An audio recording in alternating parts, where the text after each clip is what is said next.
Sorry, guys. That was a... God damn it. My mic's been muted the whole time, guys. I'm trying new audio settings, and that's a pain in the balls. Okay, sorry, guys. I'll start over again. I've been going on for a little while there. Thank you for letting me know, CG. Would have been nice if everyone else did, too. All right, so I'll start over again here. So, upcoming rod fishing major update. Exactly. I'm glad you told me, CG. I've been going for a little while here. Yeah, I've been going for 10 minutes. I'm glad you told me when you did. Thank you. Upcoming rod fishing major update. Dear Stormworkers, there are two things you need to know. Rod fishing major update. Next week, on the 31st of January, we're introducing fishing with a rod to Stormworks. The new fishing rod inventory allows players to cast a lure into the water over time. Fish become interested in the lure and have a nibble, occasionally bite. With a fish's hook, you can reel it in and collect your catch. Fish can now be picked up with hands and dropped on the floor. Their new mechanic is similar to ore particles, so can also be stored and transported in hoppers. Now, this was how I thought they can and should do this. I certainly don't think they took the idea from me. I think it's, this was already in place. CG, just give me a confirmation you can hear me fine now. I'm pretty sure, but I just want a confirmation. This is just logical, so it's not me being a a witch and foreseeing these things. It's logical. Thanks. Normally I mute my mic locally, and I had to do it, and I did an OBS today. And so it makes sense. We have hoppers that can hold ore. All you need to do is take fish and essentially consider them ore. A lot of games do this. This isn't new groundbreaking technology. It's essentially, you take, for example, like talk about farming sim. When you harvest a field, you're taking the crop is turning into essentially numbers, and it looks like grain. And then it stores a number in the hopper of the combine. Then when the combine pours it over, it is subtracting the numbers from the combine and then putting them in the trailer. So it's pretty simple like that. And this is the same thing here. Is we take the physicalized ore from in-game, which is a physicalized rendered object, which if there were too many could cause lag, collision issues, all that. And then by putting it in a hopper, it is deleting that physicalized thing, getting rid of all the lag and everything else issues, and then it is just storing it as a number. So it makes perfect sense. I'm glad they did it like that. It says a new hopper vacuum component can extract ore and fish from hoppers by pressing against it, pulling the contents out. Now, I'm excited about this part. The issues we have now, I would say, with ore is that currently, the ducting is very large. It's 3x3. It's incredibly large, and it makes it hard to have to do things like big, long arms that will move ore and stuff like this. So I'm hoping this vacuum is a little bit more on the compact end, and at the very least, you don't have to plumb it as well. And often what you have to do is you have to spit out with a funnel, and you have to spit it into another hopper to then go through the ducting, and that's kind of a pain. And so sorry guys, I'm just trying to fix all this up. All right, so that's kind of a pain. So the new vacuum is going to be kind of nice that you can press it up against the hopper and it will suck the particles out. Now this could also be cool for trying to do some other things like front end loaders. We'll have to see what the actual part looks like. Unfortunately, they tend to be a little oversized, most of the stuff they make. So we'll see how it ends up happening. So right here it says fish can be traded at a special fish gantry locations in some harbors, plural, harbors with an S. That makes sense to me because we're probably going to have a gantry on the Sawyer Islands and one on the Meyer Islands, maybe even one up in the Arctic. This makes sense because if you don't own the Industrial Frontier DLC, you wouldn't have a place to sell fish down there, so you'd have to have it only on the Meyer Island, which means if you spend your time at the Meyer Islands, you'd have to go up to the Sawyer Islands to sell your fish. So this, and a lot of people dread anything more than 5 minutes of travel time, so this will allow you to hopefully stay closer if you wanted, and have multiple locations to go, and potentially we could have different prices. I don't know if that's going to be in or not, but that would give the option for that, for example, if the one in Sawyer Islands is more money, you might take the trip up there because you make more profit. Now, this is, a lot of people are having reading comprehension problems, or they're assuming things are going to be the worst. This happens every time, is the sky is falling, sky is falling. I think some people need to relax on this, but if we read here, it says, But is this the fishing update you wanted? Now, I think there's a rhetorical question, and you can see it in the next line. They've been paying attention to what people have been putting on. They've been seeing all the great stuff. They have mentioned JSI's fishing add-on before. So they have acknowledged some of these things before. I didn't watch 454's video on fishing, so I'm curious what was in that. It says, I see, so they're asking, I think, a rhetorical question. They did this before around pressurization. This is like a cover your ass thing. They're verifying with the community what the community wants. That way, for example, every week I read these, every week I read the comments, and a lot of people have been asking for rod fishing. So literally they're asking a question like this because they can go back and they can say, hey, look at all these comments of people who wanted rod fishing. Hey, look at all these bug tracker feature requests for people who wanted rod fishing. So when you get people in the comments saying nobody wanted rod fishing, there are people that want it. Just because you don't want it doesn't mean that other people don't want it. All right, and so if we look here, this next line, we see, I see many incredible fishing trawlers in the workshop. They're acknowledging that we also want fishing trawlers. If a bunch of people are freaking out thinking that we're only going to get rods, I don't think that's the case at all. I think it is a first step into fishing. They're acknowledging right here that a lot of us want trawlers. Now they're asking for our input. They did this back in pressurization update 2. They actually asked for community input quite a bit. The poll is the main thing they're going after. If you look at the poll, you can follow. They're pretty much doing the poll in order. The times they step out of order, for example, let's say that the top 5 things are really long-term things that are going to take years to complete. Well, they can't do them back to back to back to back. So what they do is they do minor updates, which are free, major updates, which are free, DLCs. They're not doing a DLC this year. And so certain things on that poll were fitting for majors, minors, and DLCs. And so they have been, some of them come out of order because, for example, the Kraken was on the list. Well, the Kraken came earlier than some of the higher rated stuff. Why? Because it's easy, simple, and quick. And so they need a minor update. They grab the poll. They say, okay, we can put a Kraken in 2 weeks. And there's your minor update. And they say, okay, this one will take us a month. This is a major update. This one will take us a year to put in. This is a DLC. All right. So it says, if you have ideas for commercial scale fishing, we would love to hear your thoughts and feedback for potential future updates. This is where a lot of people's reading comprehension, I'm kind of ranting on this to start with because, unfortunately, I've been in the discussions and people are losing their minds because they're not reading again. And so they're asking for input. They did this before pressurization. They asked for input. This both gives them a path that hopefully will make certain parts of the community happy.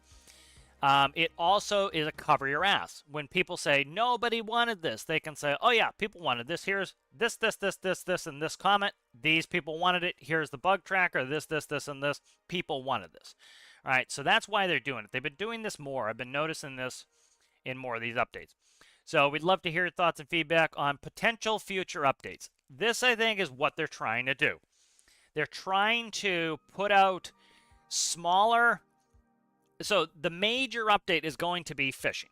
I think what they're going to do is then parse it out into smaller pieces. And this makes sense as people had major freakouts in the last 2 updates, in the DLC and the major update for pressurization.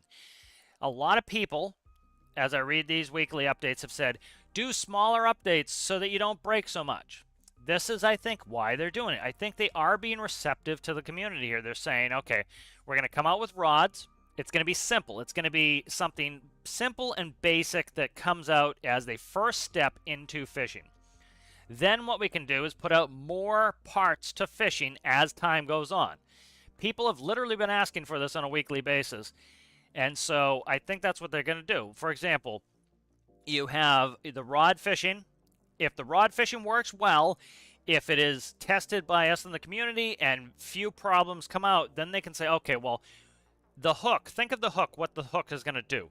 The hook is going to spawn a fish, most likely, and that fish is going to wiggle the hook, and then you're either going to get a catch state where the fish is now connected to the hook, or you're going to get a non-catch state where the fish gets off the hook, okay? So let's say that's how it's done. Well, now imagine all you have to do is recode it so it works with a pot. You put a fishing pot in the water. It's a fishing pot. That's, as an object. And then over time, it will fill with fish, the same way that the same way the hook on the rod will fill with a fish, likely. So likely what they're doing is they're making the mechanics for other, fishing stuff now, and then they'll add the parts later. And I think this is all, like, people need to really read this little minutia, because I think that's what they're trying to do, is do it in piecemeal, which people have been asking for. People in the comments keep asking, like, nobody is asking for this. Like, people have been asking for this on a weekly basis, like, smaller, more frequent updates like this, piecemeal out. Don't do, like, you'll see every week in the comments, people like, don't do such big updates, do smaller updates. And this is, I think, what they're trying to do, is the major is fishing, but it's going to come in parts, is what I'm thinking. That's my guess. This is my validation for why I think that way.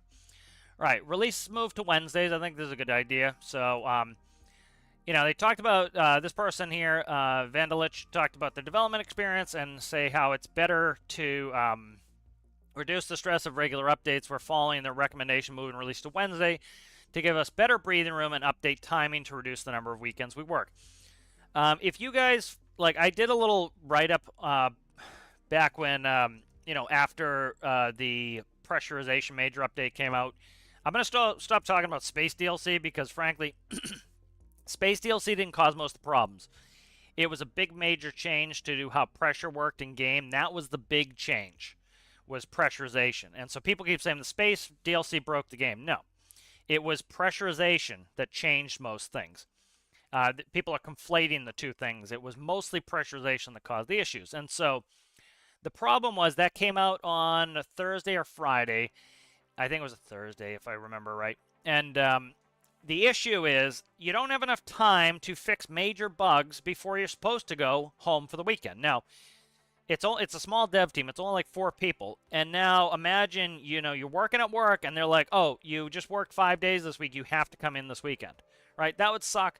They don't want to do that to their workforce. They don't want to come in. You need a break. People need a break. You finally get to diminishing returns where if you don't have a break, your work level is going to go down anyway. And you'll eventually start losing employees as they say, screw this. I can go work over here and never work a weekend. So by putting out on Wednesdays, likely you have Thursday and Friday to quickly fix bugs, and then you can go home for the weekend, rest and recuperate, enjoy time with your family, and then come back on a Monday. So if you look at these updates, you can see that back during the time of right after the pressurization major update, which caused a lot of problems, they were working, here are all the hot fixes, they were working weekends. A lot of these hot fixes were all on weekends. So they worked a ton of weekends. They came in, and this was like one of the reasons I was annoyed people were constantly giving them shit, was these guys were working 7 days a week to try to fix the problems in the game. And so I think this is smart of them to do. A bunch of games do this. I know Tarkov usually will do something like that. It's a wise way to do it so that so they can actually have their weekend. We also reviewed what other games do. Very few developers do their updates on Friday, probably for this very reason. Most are on Wednesdays. Makes sense. We're also looking at frequency. This is a big, crazy, people are starting to freak out and pull their hair out because they don't read. We're looking at frequency. Very few developers do updates every 2 weeks on a schedule, and it probably makes sense to either reduce frequency or move to a non-regular schedule. This would mean less frequent but larger updates, and for us, it means we have more time to test each update. Again, a lot of people are acting like this is, oh my god, the game's dying. Literally, people, every week, the game is dying. The devs are giving up in the game. Oh my god, no. Like, if you read back a couple weeks ago, they said that their plan, stormworks, will be around for a very long time. That is almost verbatim what they said. I can find the quote. They're not abandoning the game. What they're trying to do is, again, they're trying to be receptive to parts of the community. If you read the discussions every week, people have been asking, hey, like, don't do scheduled updates. Just do them when they're ready. Because people have been feeling they've been trying to push things out before they're ready because, oh my god, Friday this is a minor update week. Friday has to have an update. It's not ready, but we'll push it out and we'll fix it later. This would say, they can come in, they can say, hey guys, we thought we could get this minor update out this week, but it's not ready, so we're going to push it till next week. Right? That makes more sense, I think. And then hopefully it can come out in a less buggy state. If you read the discussions, people have been asking for this for a while. So the people who have their hair on fire, I think, are not reading. However, we won't make any changes right away, so please expect updates every 2 weeks on Wednesdays for the time being. We look forward to your thoughts and feedback on the announcement. So I think this is ultimately really good. You know, you'll see people saying, oh, this isn't enough for a major. I agree. If you think it's just going to be a fishing rod and stop. You know, a lot of people keep heralding the demise of this game and all this other crap. I don't think that's what this is happening at all. And they've been wrong time and time again. They said, you know, people thought that after pressurization they wouldn't go back and fix it. Like, part of the death threats nonsense right after the pressurization update was people's ships were sinking underwater, and some people freaked out and thought they were never going to fix it. And in less than 24 hours, it was fixed. Of course, they're going to fix it. This is how they provide food for their families. This game, they're going to fix the problems. Are they going to do it quick enough, as fast as we like? No, but they're going to do it. You know, and so, but it takes time. You know, and so it's just I don't know, just kind of a little bit of ranty on that. But let's go. Where is it here? Trying to find.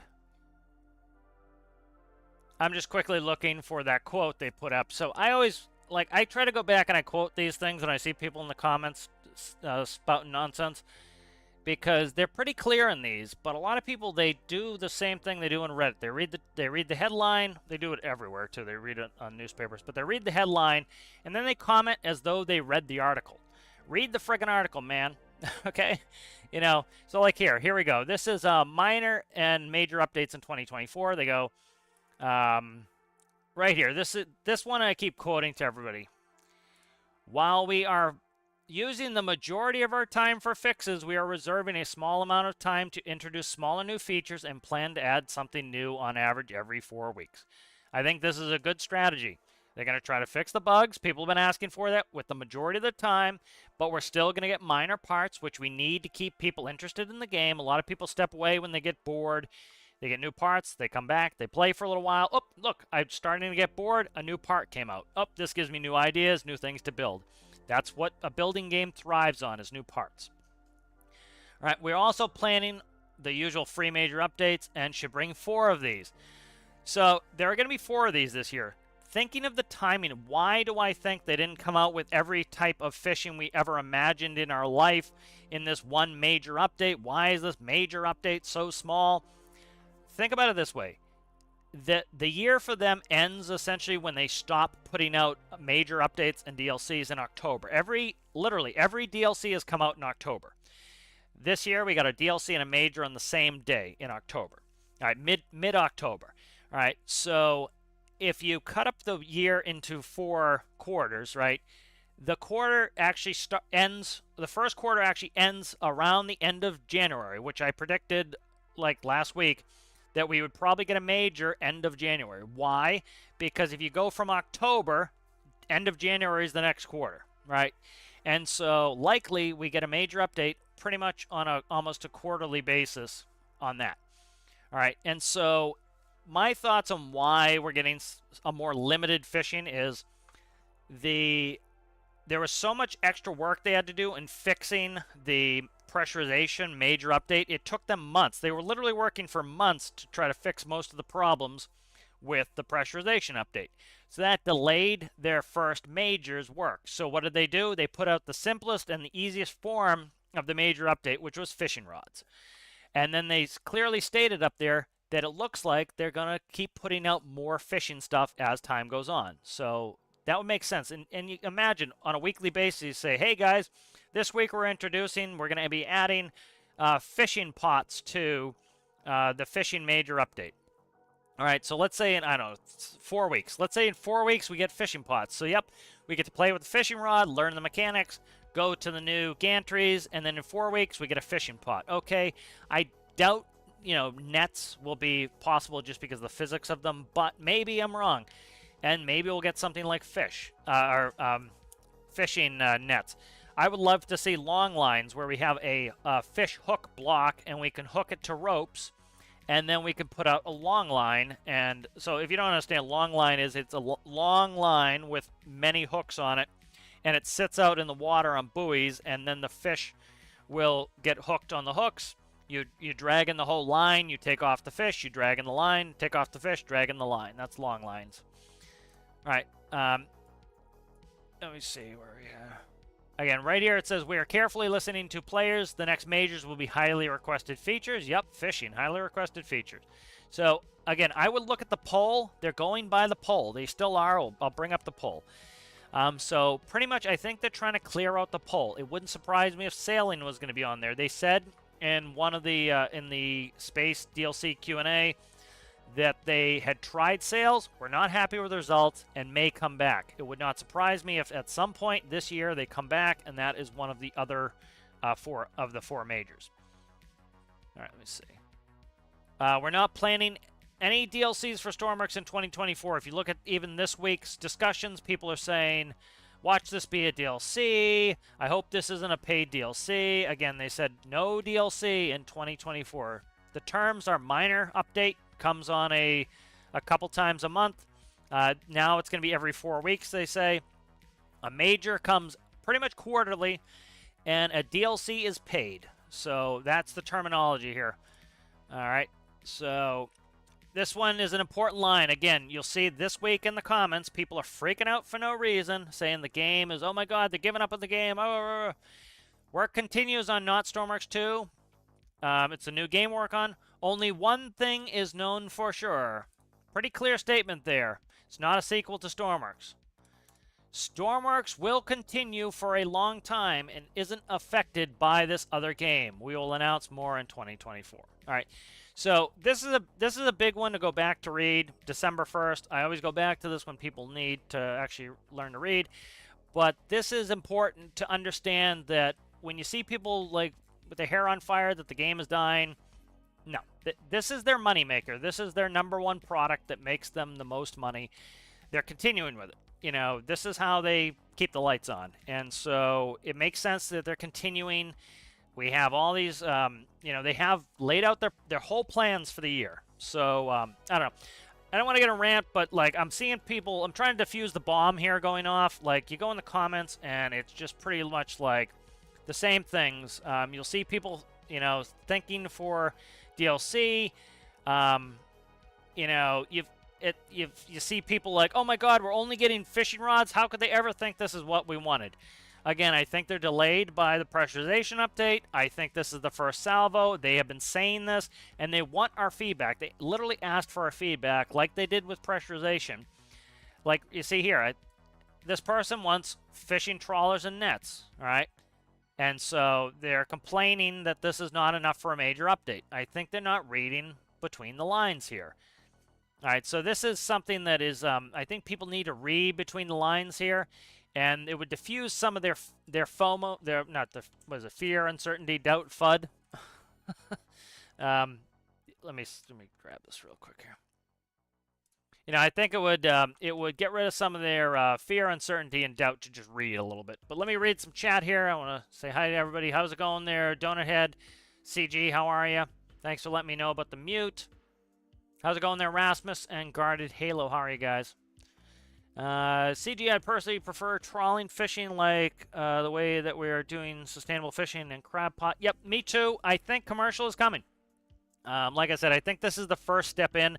This will establish the mechanics of having a fish hooked onto a rod, and then it's pretty easy to say, okay, well, now we have imaginary hooks inside the pot that hooks the fish in the pots. You pick the pot up. Now it has fish in it. What do? You open up the pot. You pull the fish out by hand, right? They already established that's what's going to happen. And then you put it into the hopper. All right, so I think that is an easy, quick way to do it, right? And so I think this is just step one of a multi-step process, which people have been asking for. Does this mean the update is scheduled for the 31st? Yes, that's what they said that. Let me bring it back up. But, yeah. So right here it says, where are we at here? Let's see where it was. It was on here. Let me see.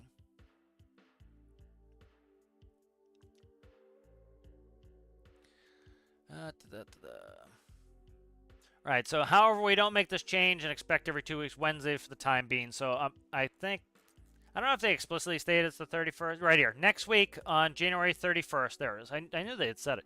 Next week on January 31st, we're introducing fishing with us, Stormers. Other thing to do here, introducing. It's the introduction to fishing. They didn't, they're not saying next week we're releasing the whole major update for fishing. They're saying we are introducing fishing. I think that is another specifically picked term to say that this is an introduction to fishing. Introduction means that it's not the whole thing. It means that this is the preamble to fishing. If we look back here, they tend to pick their words pretty carefully. I'm trying to find, they did a couple cheekies here. Right here. A really big announcement, right? So, reel, fishing reel, right? This update, so catch you then, right? Those, they like literally are putting in little cheeky words in here because of the fishing update. So I think they picked their words pretty carefully on these things. So yeah, I think the introduction is another word that this is the first step. Hook block is a good idea for custom setup. I can't imagine how nets. Yeah, I can't imagine how nets would work. That's like I would love nets. Listen, if they could pull it off, absolutely fantastic. But I think it's physics wise. I think it's gonna be tough. Like people complain about how the physics of ropes. Now you have like I don't even know how you make it so that it's articulable and doesn't look like crap unless each rope is independent. And then you are gonna what's gonna be the cry from the multiplayer community? If we have fishing nets. Oh my god, the lag is so bad in multiplayer, right? That's what the cry is going to be. Because if you hit the F2 menu on there, how many friggin' collisions is a net going to have? All right, and so I think that's why it's probably unlikely. They might come up with a solution for it that works, but, I am skeptical that nets will be able to come. I'd love to be proven wrong, but, I'm pretty skeptical about nets. I think that's tough. Like a hook block for long line fishing, I think would be cool. What you do is you make a buoy. We can easily make buoys with tanks. We then put a rope anchor with a rope. It would go rope to hook block to hook block to hook block to hook block to buoy. You throw the first buoy off. You start to winch out your hooks. You then you let go of the buoy. The buoy sits out there. Now, because you have the mechanic already in game of the fishing rod, each hook will automatically sit in the water until it catches a fish. Now you go back 20 minutes later and you start reeling in your lines. And, oh, look, hook 1 has a fish. Hook 2 has no fish. Hook 3 has a fish. Hook 4, no fish. And then like long line fishing. Then maybe next time you let it sit for 30 minutes. Now each hook has a fish on it. And so you reel it in. And as it reels up, you take the fish off, right? We can see if we can find some long line pictures. There are a bunch of also commentary I think is pretty silly in the comments section of people being like, nobody wants fishing. Dude, if you haven't been paying attention, people have been asking for fishing for a long time. It's some of these comments I just don't get. And it's like, just because you might not like something doesn't mean that other people aren't going to like it. And so this is a long line here. So you have a marker buoy. There's a beacon just so you can find it. So you have your long line here, and then it has little tiny lines off it with hooks. So all I would really do is line to a hook block. Personally, I would do the hook block as they could probably do it as 2 blocks, 1 by 2. It would have to have a rope block on top, rope anchor, because you can do both sides of the rope anchor, and then a hook. And so you would have it like this. And then it holds it up, and so you have the fish come up, they've got hooked on it, the boat comes by, and it grabs all of these and drags them up into the, it drags it up into the boat. As it comes up, I'm trying to see if there's a picture of them reeling them in. Like, here's them reeling it in. See, they have a fish here, they have a fish here. So as it reels in through the reel, they pull this fish off, store it. Pull this fish off, store it. So I think long line fishing would be really cool. That would be my desired thing to do. Here's baited long lines right there. Here's some long lines there. Here's bottom long lines, so you can weight them and sit them on the bottom for things like skate. I don't know. I'm trying to think of other bottom feeding fish. But that's longline fishing. So I'm thinking longline is probably something else that would go. You can say they have an anchor, you drop that off. So I think that would be a lot of fun. Again, this is a physics and building game, so having things that require us to engineer is kind of the point. And so it not only would it not surprise me, I think that's the direction they're going. Once we have a fishing hook and rod that works, which is what's coming out in the introduction to fishing, then they know that works. Once they know that works, once they've fixed the bugs in it, then they can move on to the next step, pots. Then they can move on to hook blocks. Then they can move on to maybe nets. I think this is a smart way to do it. If you've read the weekly updates, if you've followed the history of what's gone on, especially since the pressurization update, there have been lots of issues with not enough testing and not having the mechanics ironed out first. I think that's why they're doing it in this piecemeal state. They're doing it this first part. We're going to be able to go out on our regular boats. We're going to be able to throw a fishing line in the water and catch a fish. Then that can be transferred into other applications, I think. So I think that's what they're trying to do, is come out with part one and then go from there. I'm just reading some chat here. Yeah, that's like CG's talking about if they made nets, they would probably bring high-end PCs on super low graphics, might be taken down to 10 FPS. Yep, that's kind of my thought on it. I don't think it's going to be easy at all to do nets. And the part of the problem is, like, you'll see on a daily basis people complaining about multiplayer. And there's a lot of lag in multiplayer, and a big part of the lag is, a lot of people have potato PCs. We have internet. A lot of people don't have very good internet. And you have servers that have, frankly, too many people on them, putting up way too many unoptimized builds. And so now imagine you have a couple people, a bunch of people, you have 100 people. I don't know how big the service can get, with nets, dragging nets through water. And then what happens when the collisions start going into each other? I think it's going to be a disaster to try to do something like that. And so, like me with a good PC, playing single player, I might have no problem doing, doing nets. But you have somebody who does not have a very good PC, they might have an absolute miserable time. And then you go into multiplayer, and it's going to cause a ton of lag in multiplayer. So, like, frankly, for me, I really don't care too much about multiplayer at all. But I care about it in the sense that I want the game to be successful, and some people like multiplayer. And so I don't poo-poo the other people's gameplay. For me, personally, I'd say, you know what? Like, if it was just my game, for me, I'd be like, I don't care about multiplayer, screw it.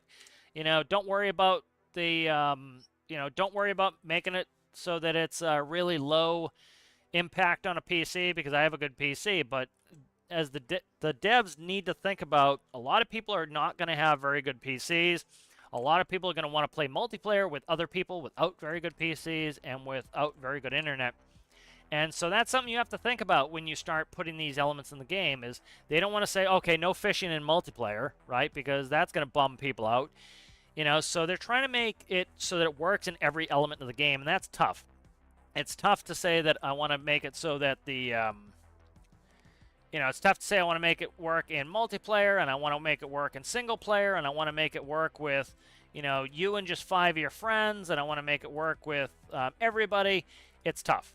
And, like, frankly, I don't even know how the hell they get half this stuff done that they do, trying to please all those communities. It's just, oh my God, that's sold out instantly. Okay, sorry guys, I was trying to buy something in Tarkov. I put a timer on for 2 hours to buy it, and it instantly sold out. All right, so I think that's why they take these approaches. And it's like, for example, I think that's one of the issues with sales. Frankly, they talked about that they tried sales and weren't happy with the results. I would say in order to make sales not goofy, they'd have to do some sort of cloth physics. And I think that's the same issue we run into with nets. Now, the benefit is, if they can come up with a reasonable cloth physics that works well in game, essentially what they can do is make a net. You just, instead of having a piece of canvas that you can't see through, you make a transparent canvas, and then it has net that is, that's not transparent. And now you can make a bag, and now your bag is your net. So it's an actual bag, but it's now a net instead of a sail. So, again, I don't want to build a pipe, and I certainly don't have any inside information on this stuff, but it would make sense that the same type of physics is required to make nets and sails. So, that wouldn't surprise me either, is because, like, imagine if you had a bunch of sailboats in a multiplayer session, and you got flapping cloth now. How is that going to bring a multiplayer game to its knees? Frankly, from a I don't know, from a selfish standpoint, I would say, okay, ignore multiplayer, just make single player better. I have a good PC. I don't care if it's gonna, make the game slow down, because my PC doesn't slow down because I have a good PC. So just go ahead and, make cloth physics, make nets, make this. But the devs can't think like that. They have to think, okay, well, we can't screw up a multiplayer person's experience. We can't screw up a co-op person's experience. We can't make the game so that, it can't run on the minimum spec PC. We have to make it so it runs on the minimum spec PC. So they have bigger concerns than just the individual. And I think some people forget that is, just because you could run the game flawlessly doesn't mean that other people can run the game flawlessly, Try to read a little chat here. Yeah, so like Basilisk saying, yeah, and it also has to be storable somewhere, controllable. Maybe a non-physics net that just causes drag in the water and catches whatever fish are nearby. Yep. That's another thing a lot of people aren't considering, is you have to be able to take that net on board and store it. So that seems pretty complicated to me. Now, the thought I have is maybe this is like, if I were them, if this is, and I don't know anything about software development, but if I were them, right, you think you could probably make it somewhat like a sail, and, when you lower your sails, right, they're going to bunch up. They're going to change state into a bunch, right? And the same thing would happen with nets. As you, kind of like a winch. Think about when you wheel out the winch, the net winch. They could have a net winch, right? Or a net reel. And when you send the net out, it unfurls, right? And so it's essentially changing state, and it is going into its storage state. And then the same thing is with sails. When you unfurl a sail, it is going into its expanded state, and then when you winch it in, it's going into its storage state. And then it looks like, a folded up sail. So, it doesn't surprise me that they tried sails and, didn't come up with something they were happy with yet. And so I think nets are probably, if they were going to do nets, I would say it would probably it would even like tie in with sails, where they're using some of the same physics of making it like floppy cloth physics almost. Just reading up on here. Yeah, like parachutes.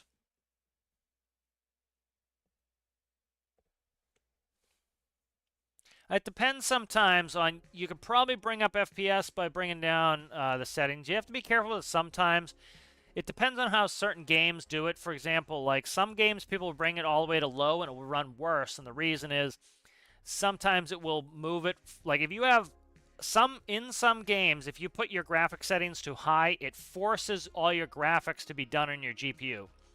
If you put it on low, it sends more of it to your CPU. So if you have a really good graphics card, you want your graphics set to high because it forces the GPU to do that work, which you have a GPU that can do that work. If you put it on low, it's going to send it all to your CPU, and so now you might have a situation where your CPU gets overloaded. So that's just my understanding of it. That's why, like, some games are counterintuitive that way, where actually going to low graphics, if you have a good GPU, is the wrong thing to do, because it's just it's moving where it's being processed. Let me just go over here.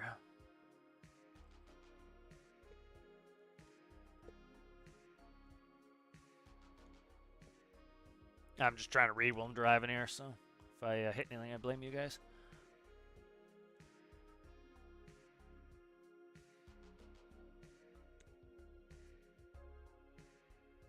All right, there we go.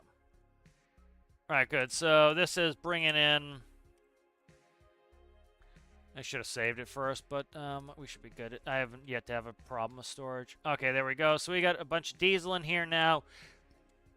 So let's quickly teleport back there.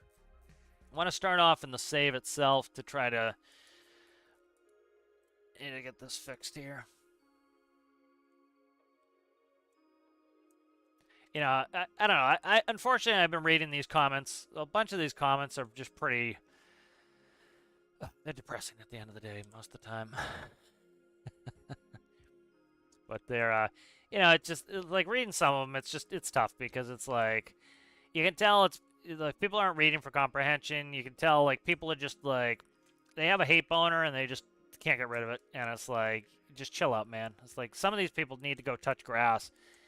And it's like, you know, if a game is making you that miserable, go play something else, man. I keep saying this to people. It's like, go play something else. You know, when a game frustrates me, I go play something else, man. And it's the best thing you can do. And then you come back and you enjoy it, you know. Some of these people are just like, they're content to constantly be miserable. And I just don't get it. It's just like, relax, man. All right, so one thing I'm going to do here is, so when I did the oil drilling tutorials, the plan was to keep adding to it, and as I got to this platform, and so we finally got to the platform. And so what I want to do is I want to improve this, and so I have some other ideas on. So right now, when I did the tutorial, part of the reason why I did the tutorial the way I did it was a lot of people were saying it's impossible to fraction oil because of they said space DLC, but it's a pressurization major. They said it's impossible to fraction oil. I have 4 furnaces. It doesn't make any sense. So I purposely did 1 furnace to show that you can do it with 1 furnace. It's possible. It works. It's fine.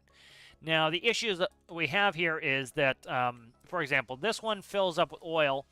And so I had this issue here where I couldn't heat it up again. And the reason was that this filled with oil, this one here. And so what happened was this was full as well. Now, this does not have a recirculation loop. So I don't take cold oil out of here, recirculate it, and reheat it. So I need to put a recirculation loop in here so that I can reheat the oil. So what I want to do here is put on a valve. Let's get this color here. And so what this will allow me to do is recirculate the oil. So if the oil cools off in the tower, I can then spit it out of the tower and put it back through and reheat it. So I can put it in the loop and reheat the oil. That's something I need to be able to do. So that will put that. So the oil will come from here. The cold oil will come from here, and it will go through and recirculate. What I should do is this instead. Let's not do that. Let's put a valve. All right, so what we're going to do is put a valve on here. And these are unidirectional, one direction. So you should check them. As you can see, this is fluid out. The other side is fluid in. So these are unidirectional. So what we'll do is go like this.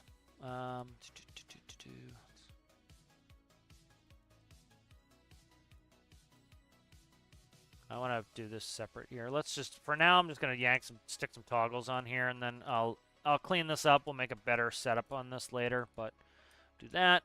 All right, so what we'll do here is, what this will allow me to do is if it gets too cold in this, so if this fills 100%, we need to start recirculating the oil to heat it back up. So what will happen is this will open this, it will pump it through, and it will go around here and back into the heater. So this lets it go back to the heater. And then what this is going to allow it to do, why do I have that on there? I don't know if I should be sending air through or not. I think, yeah, we're all right. That's fine if it's like that. And so what I can do is shut the cold oil off, so I can actually shut the cold oil off and recirculate. So that should allow me to recirculate. And then currently what I have here is I manually set the valve. So if you didn't hear from before when I was talking about this is the reason you can, so some people were trying to run this as fast as possible. And the problem is it was the baked potato analogy I used. If you put a baked potato in a 1,000-degree oven for 1 second, it's not going to get cooked. If you put a baked potato in a 500-degree oven for an hour, it's going to get cooked. So by slowing down So increasing the amount of time the oil spends in the furnace helps heat it, which makes perfect sense, right? So by using a valve, we can slow the oil down. So a liter of oil comes in and only 0.1 liters going out. Well, guess what? That liter is going to sit in here for a while, and it's going to heat up. And so this actually helps to increase it and increases the efficiency, so you don't need 10 of these furnaces. Because what essentially was happening was people would stack 10 furnaces to heat up their oil and say, oh my God, I need 10 furnaces to heat up my oil. This is ridiculous. Well, you didn't need 10 furnaces. You needed the oil to spend 10 times the amount of time in the furnace to get hot. And so by slowing it down, so only letting a tenth out at a time, you're now letting it sit in the furnace and heat up faster. So that's one step I want to do. The other thing that a lot of people don't know is if you take a heater, these will heat liquids. So you can actually put one of these in here. So I'm trying not to do that yet. We'll try to put I might do it. I don't know. So there's another way you can heat up oil in here is use one of these furnaces, one of these heaters. You can do it with water. That's how I did a bunch of my temperature testing. All right, so the other thing I want to put in here is, let's see.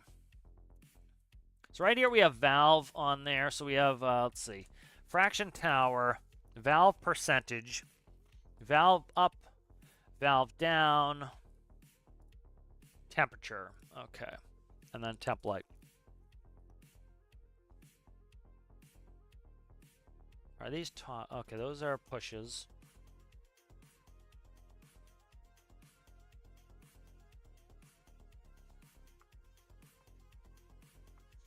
All right, so I'm trying to see what I want to add to this.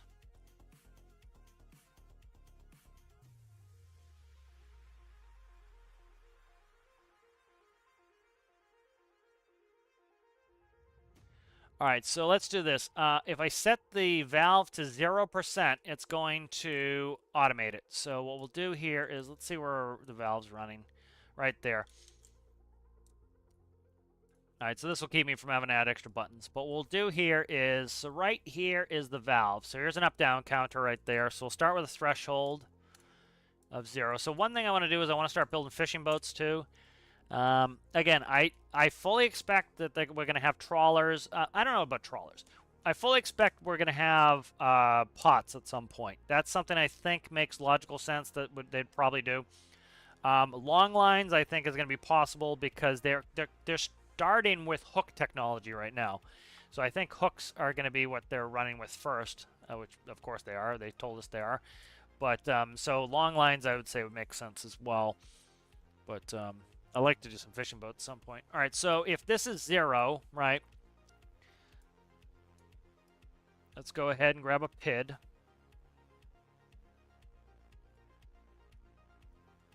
All right, so I want, let's see, where's temp? Here's temp right there.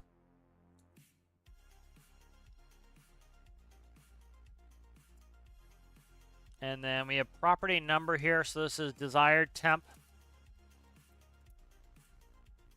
I might just completely get rid of the manual control valve. I think I will. Let's do this. So let's go ahead and we will set, that's going to be too low. Let's say the range on this, 0 to 1, okay. Let's do this. Let's go ahead and make this, we'll change the increment to we'll make it 1. Okay, so that's 1. Reset value will be 0. Enable clamp, maximum 300 degrees. I'm going to change the way I do this. So we're going to set temperature instead. All right, so we're going to set the temperature. I'm not even going to, we're going to fully automate this. I don't know why I clicked on that like I did. All right, like that. All right, so what we're going to do now is we're going to set the temperature that we want from 0 degrees. 300 is not what I want. 3. We don't want it, we don't need too high, so let's go 310. Especially the PID's going to control it for us. So that, we can get rid of that. All right, good. All right, so we'll set the temperature, and then this will be PID controlled to set the valve. All right. So part of the reason why I did this manually the first time is so people could understand the relationship of opening and closing the valve. And then once you understand the actual mechanics of it, this is how I figure out a lot of stuff. I actively try to do it manually. Once you figure it out manually, then it's much easier for you to then automate it. I think the first step is always operating something manually, then automate, because if you understand the mechanics of why something works, you can then make your computer that you design make it work. If you don't, you're going to have problems. All right, PID tuning. All right, so we're going to take the PID tuning here. We're going to read off. Nope. All right, we're going to read number 2, 3. Okay, 1, 2, 3. All right, there we go. All right, so this is going to be the PI and D for this PID. So P, I, N. Where's D? D right there. All right, let's see. Furnace and pumps and PID. Okay. That's going to be the PID for the valve. So now what we're doing is we're going to automate the valve tuning. All right, and so what we'll do next is I made this up really quickly the other day for PID tuning. It's really super simple. It's just a PID tuner. Again, it's manual. You know, I think if you understand what happened. Where did it go? Did I not grab it? Where did it go? Oh, it's way the hell up there. Okay. I forgot they spawn up there in this one. Again, if you understand how, for example, to tune a PID manually, then it's easy to, you know, it's easier to understand the relationship between the P, the I, and the D, and then you can, you know, you know what you're changing and why you're changing it. So essentially what's happening with this panel is simple. PID and keypads, they come in here. All it does is it writes out PI and D, and then it puts it out as a composite. That just makes it easier so that I don't have to have 3 different nodes on a panel. I can just add one composite node like this, and it works. All right, that can go there. All right, so we should be able to I'm going to have to pump a bunch, but that's all right. All right, that's hooked up. I'm gonna further automate this later, but right now I think we're pretty good. Let's go ahead and spawn it. Hopefully okay, the rod's still in the hole there. I'll read chat in a second, guys. I just want to get moving on this. Okay.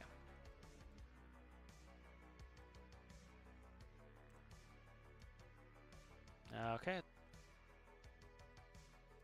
Why didn't that grab it?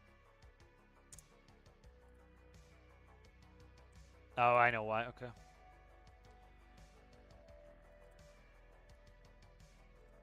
The mag all connected. Let me just check the mag all here. Why can't I see if the mag all is connected? Okay.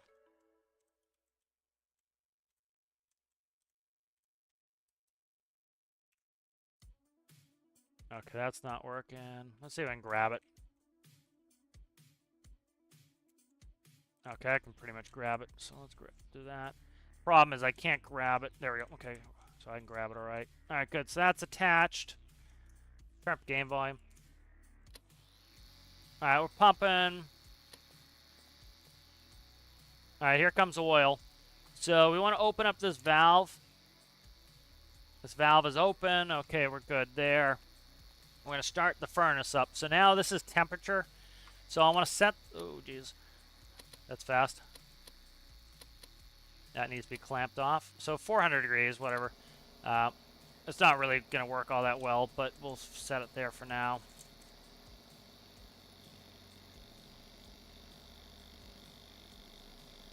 All right, so this will be hopefully auto-controlling the valve.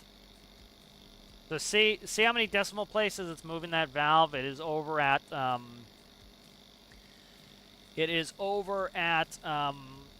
is it? It's now coming up on 2 decimal places. Likely this needs to be inverted. If we look, we want the valve to increase temperature. We want the valve to close more.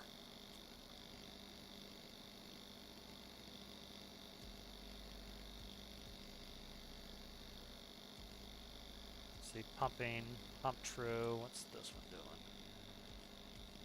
Why? Okay, we're just not getting enough oil in there. Let's see if we might be pushing the oil out. No, we're getting it. What's this? Valve open. Valve is open. Getting barely any flow through there. What is going on? Yeah, we're getting no oil coming through. So something bonkers here. Let's see what's going on. I don't know why this valve is not pissing out oil very fast.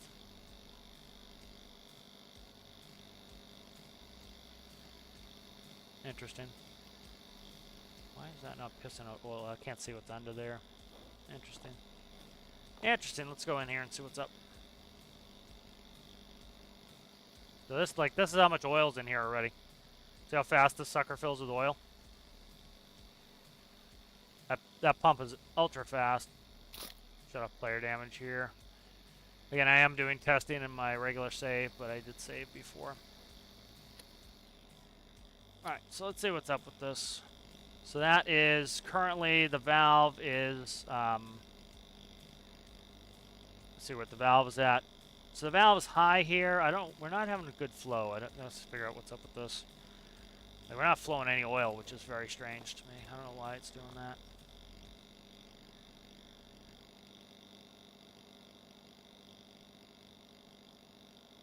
Yeah, I don't know why we're not flowing oil. Interesting. So I gotta figure this out. What's up?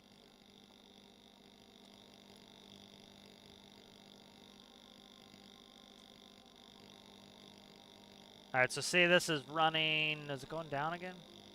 That's temp going down. Okay. So let's see. We gotta figure something out. What's wrong with us? What? Come on, get off there, jackass. Alright, let's fix this. Let me read some chat here.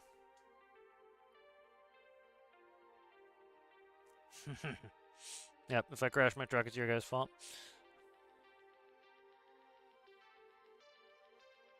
Yep. Learn something new every day, Boathouse. It happens to all of us. Yep, hate boner is the thing. Like, I won't name names. They've been banned from my Discord, but for just starting shit for no reason. And they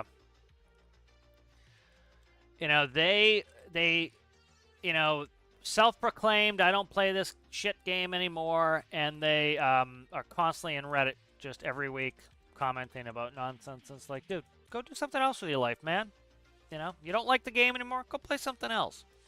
I love early access games. They're my favorite type of game because they're innovative. They're the only innovation going on anymore. I'm trying to make sure everything's hooked to electricity here. Yeah, everything's hooked to electricity. I don't know why these pumps aren't working. Interesting, interesting, interesting. This valve is the correct direction. This should be oil in, fluid in. And this should be fluid out. It is. It should just go right around. I don't know why that's not going.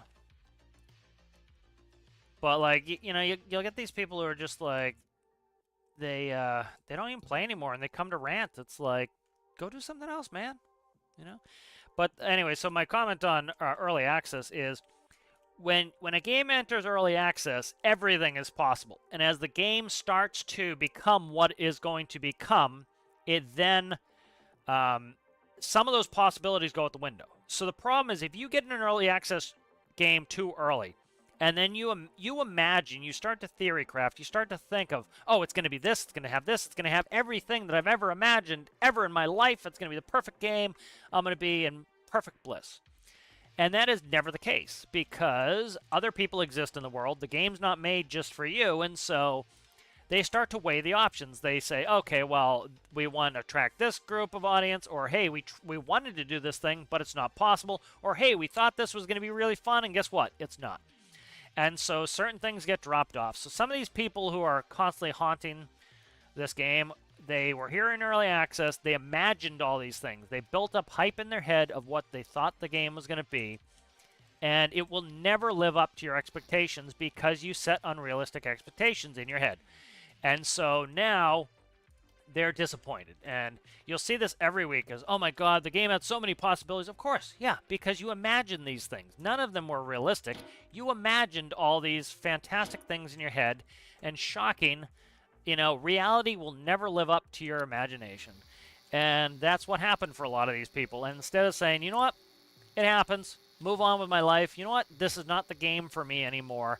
Or, you know what, the devs never intended to make the game that I imagined in my head, which is perfectly fine. And they move on with their life. Instead, they stay here and they haunt their community with negativity. And it's just like, move on with your life, man. I use Starsys and the Valve for some reason. No, maybe not. What's going on here? Having flow problems. Having flow problems here. What's going on with my flow? Interesting. Why is this not flowing for shit? I don't get it. Now, let's see. Is the teepees dicking everything up? Interesting. I'm going to put an air relief right here. Because it should be blowing air through and then out these anyway. So I'll put another air relief. See, like these are pissing out air. But it's completely stopped. Like this here, we can see this already has 1,700 liters. It is coming out. It's just super slow. I don't know what the deal is. I might put a pump right on it and try to push it out. I don't know what the deal is. Okay.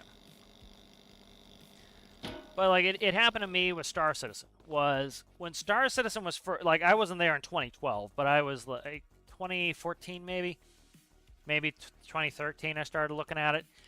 And the game is never going to live up to your expectations if you have unreasonable expectations right off the bat. And so for me, like, you know, part of it was I think Chris Roberts is a charlatan, but like some of the things that they were saying, let's see, point one. Some of the things they were saying were like, it's going to be a simulator. It's going to, you're going to be able to do trading. You're going to be able to do passenger transport.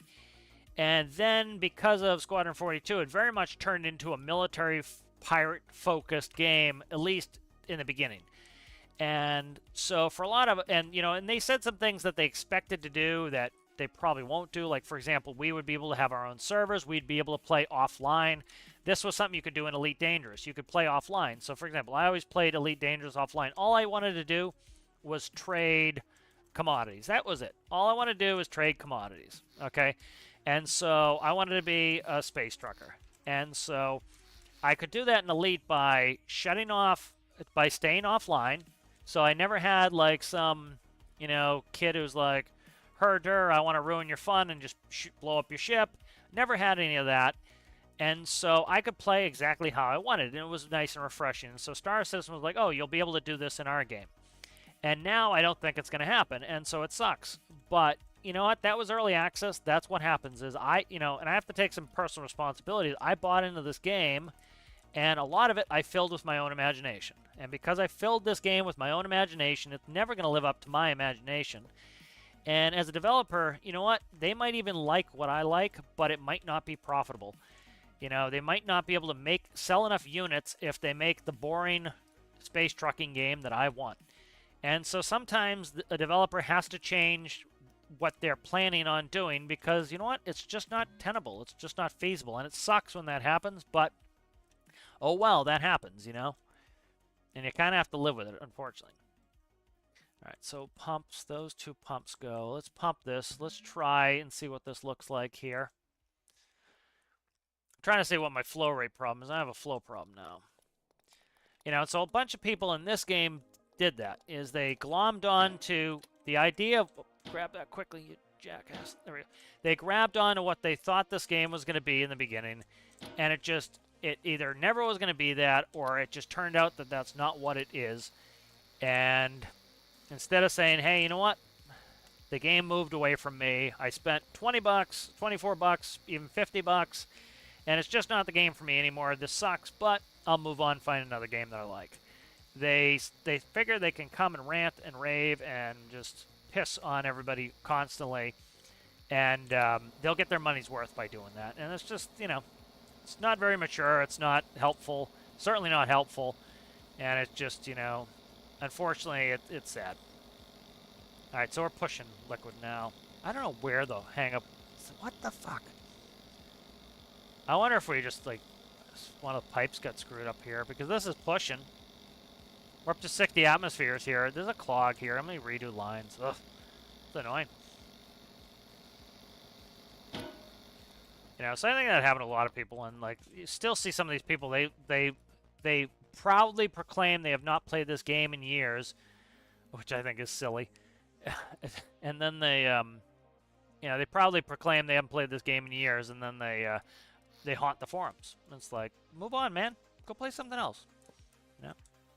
Go enjoy your life instead of, you know, just ranting and raving and pissing on other people's fun, you know?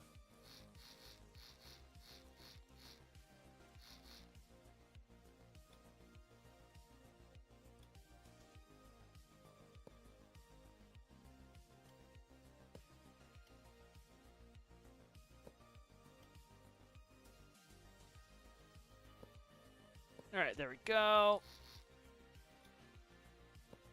Let's try a new pipe on this, see what that looks like. Something's up that it doesn't like. Yeah, I need to get this reflowing. Again, and I assume it's something I've done, not something the game has done. So, there we go. Alright.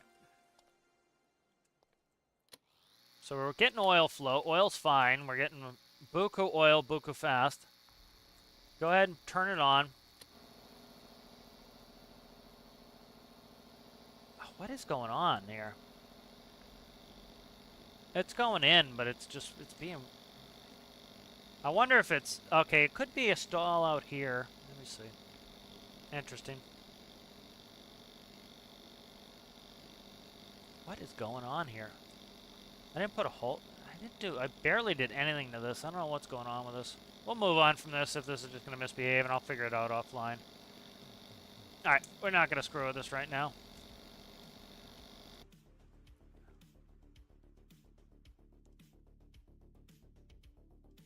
Read through some of this chat.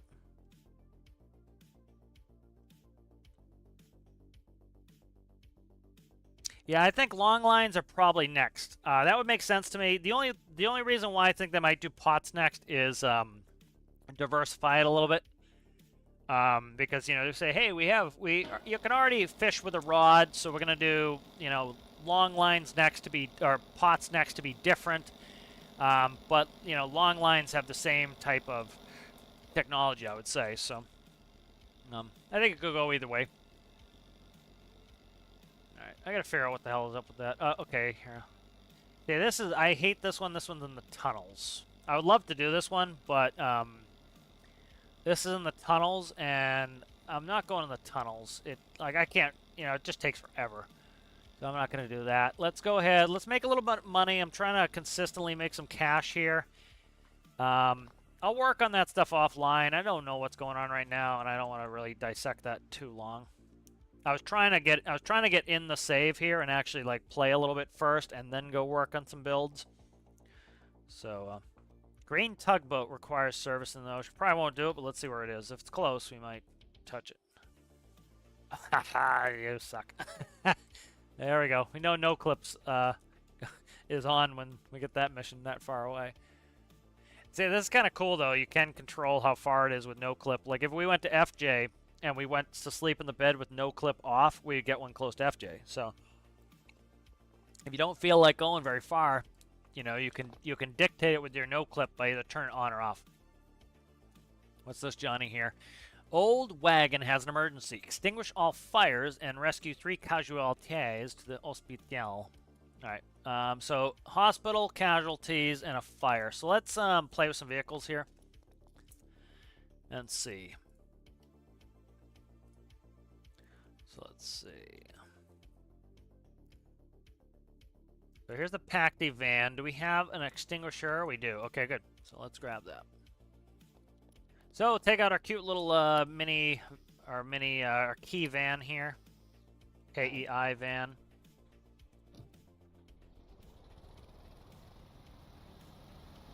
Yeah, so I'm really excited about fishing, and I understand people's frustration with, oh my god, this isn't enough for major, but the benefit of this is that I think we can have some input. I think there was, most of what they write there is so lawyerly at this point for good reason, because I think it needs to be, and so, you don't want to take too much from it, but you can kind of read between the lines a little bit. They talked about Komodo and what Komodo's been talking about for fishing for years, and they talked about 454's video. And I think that has inspired me to make some videos on what I would like to see in this stuff, because I wasn't going to make them if I didn't think the devs cared to look, and that's perfectly fine. It's like, for example, I don't generally take commentary from people on what I should put on my builds. Like, I just don't listen to it. It's my build, I want it to be my build. Like, I take inspiration from other builds. But, like, if somebody's like, oh, put the door there, I generally don't like to do that because I want it to feel like it's my build. Like, it would be cool to maybe do a community build sometime where, like, you guys commission something and I build it and take some of your input.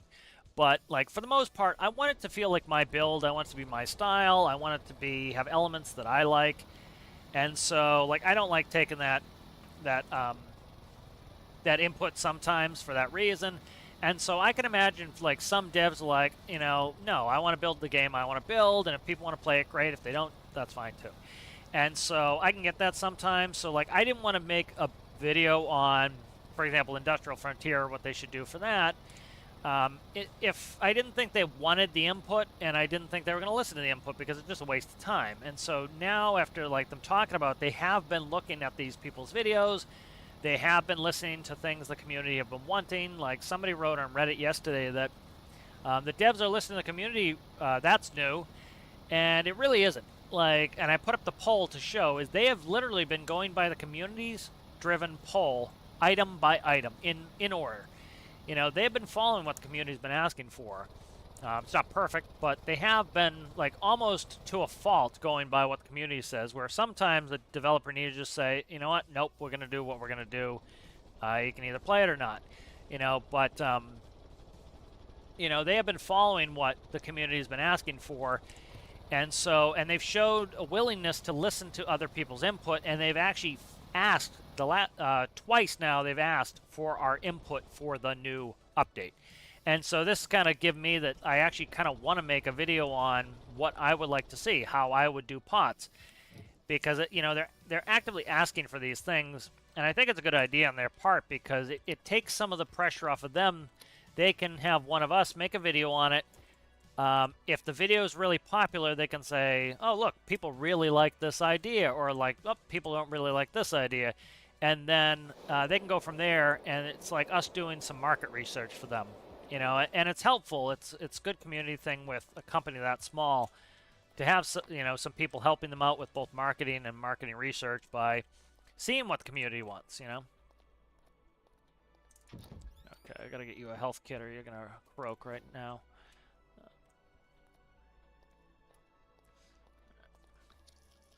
There you go. Look at that. I should have got one when the fire was here.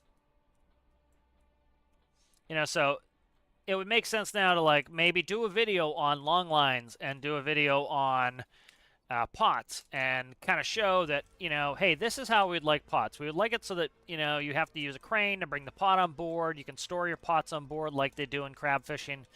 Now I'll bring up some crab fishing boats to kind of show you, but you know, it would make sense. And so that would be kind of a cool thing to do is make a video so that they can just like kind of see the ideas. And then they can see, you know, they're going to look at it and they're going to say, okay, this is feasible, we can do this. This is not, we're not going to do this. And go from there and then get a little bit of community input. And then it's a lot easier for them to say, hey, this wasn't our dumb idea that you guys hate. This was the community's idea. You know, because you'll get that a lot. I see it every week in the comments, and it's kind of annoying as people are like, nobody wanted this. Well, if you've been reading the comments, people wanted this. Like, people were literally saying in the comments this from Friday, nobody wanted fishing. Like, literally, or who wants fishing? It's going to be so boring. What they should be saying is, I don't like fishing. It's boring to me. Because, as you can see, people have been wanting fishing for a long time. A lot of people are thrilled that it's coming. You know, and so... you know, by coming out and reaching out to the community, it kind of shows that, yeah, this is something the community wants. So I think that's kind of a cool thing for them to do, is to reach out to us. Because a lot of devs don't do that. You know, a lot of devs just don't even talk to the community. They say, yep, it's my game. I'm going to, you know what, I'm going to put fishing in. Oh, you don't like fishing? Okay, too bad. This is what we're putting in. You know, but instead they're coming to the community and they are, you know, it's not perfect, certainly, but they're listening, at least. I try to read some chat. I'm going high speed here. I'm trying not to crash. Yeah, but I think lawn lines would be really cool. What? Oh, was the valve negative? Okay, I didn't even see the negative sign on it. Okay, thanks. Thanks, Guard Halo.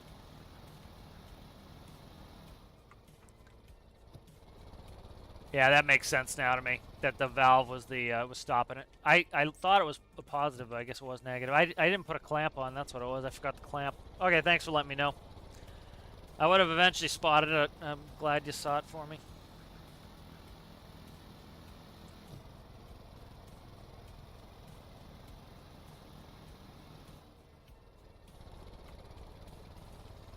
Let's see. Daydreaming about future features of a game is never a good idea. The risk being disappointed is very high. Yep, you know, it's like I was talking last week. It's pretty much you had a ton of people. They read those two lines. I showed you how it said real and it said catch you next week. Ha ha ha. You know, they put those puns in there as little hints. They're supposed to be fun little hints. And some people were like, right off the bat, they were theorycraft and they were hyping it. Like, I refuse to do hype because it's not good, man.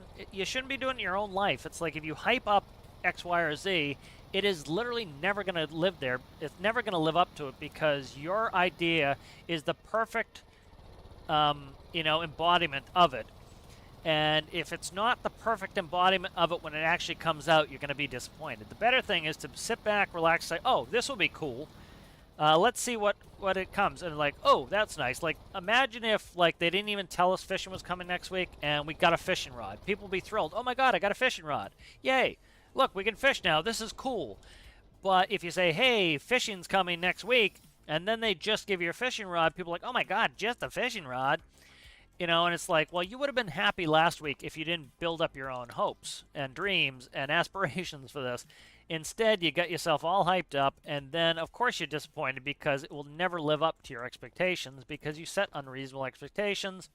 You let your imagination get the best of you, you know, and so the hype is never a good thing, and people who love to build the hype train. It's why I don't do hype in my videos. I hate it. I hate hype with a passion because it's essentially lies, frankly.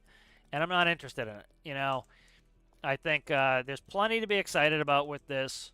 We'd all be excited about a fishing rod if we didn't have all this preamble. But the preamble kind of, you know, deadens it a little bit. And I think, and the hype people have been building up in their head for fishing for all these years has made it so that nothing will ever live up to that hype. So you got to kind of relax with that shit and just be happy that, you know, you got what you got sometimes. Let's see. Yep. Yeah, you know, it's like I remember back to when I was theorycrafting about Star Citizen. When Star Citizen was first coming out, or they were talking about it, my favorite ship was, oh my God, I can't even remember it now. I know what it is. I know the ship. I'm trying to think. It's the passenger ship. I forget the name of it. And so that was like what I wanted to do, was be an airline pilot in space again. Not again, but an airline pilot again in space. And that's what I wanted to do. And that ship was announced in, I think, 2012 was one of the first announcements. They haven't even started yet. And it is 2024, you know. So, what, 12 years? And the ship hasn't even been started yet. And so you can see the disappointment. And the problem with Star Citizen, we'll bring it up here.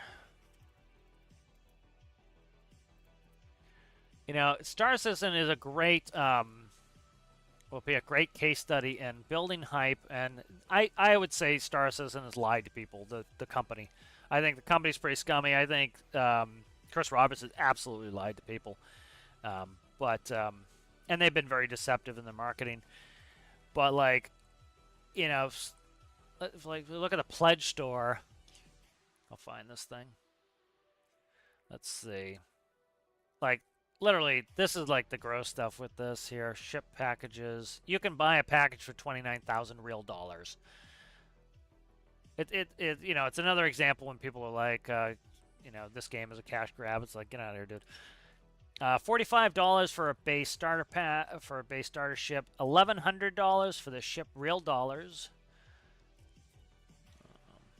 They do artificial scarcity where you can't buy everything all at once, and hey, the price is probably going to go up. The price never goes down; it always goes up.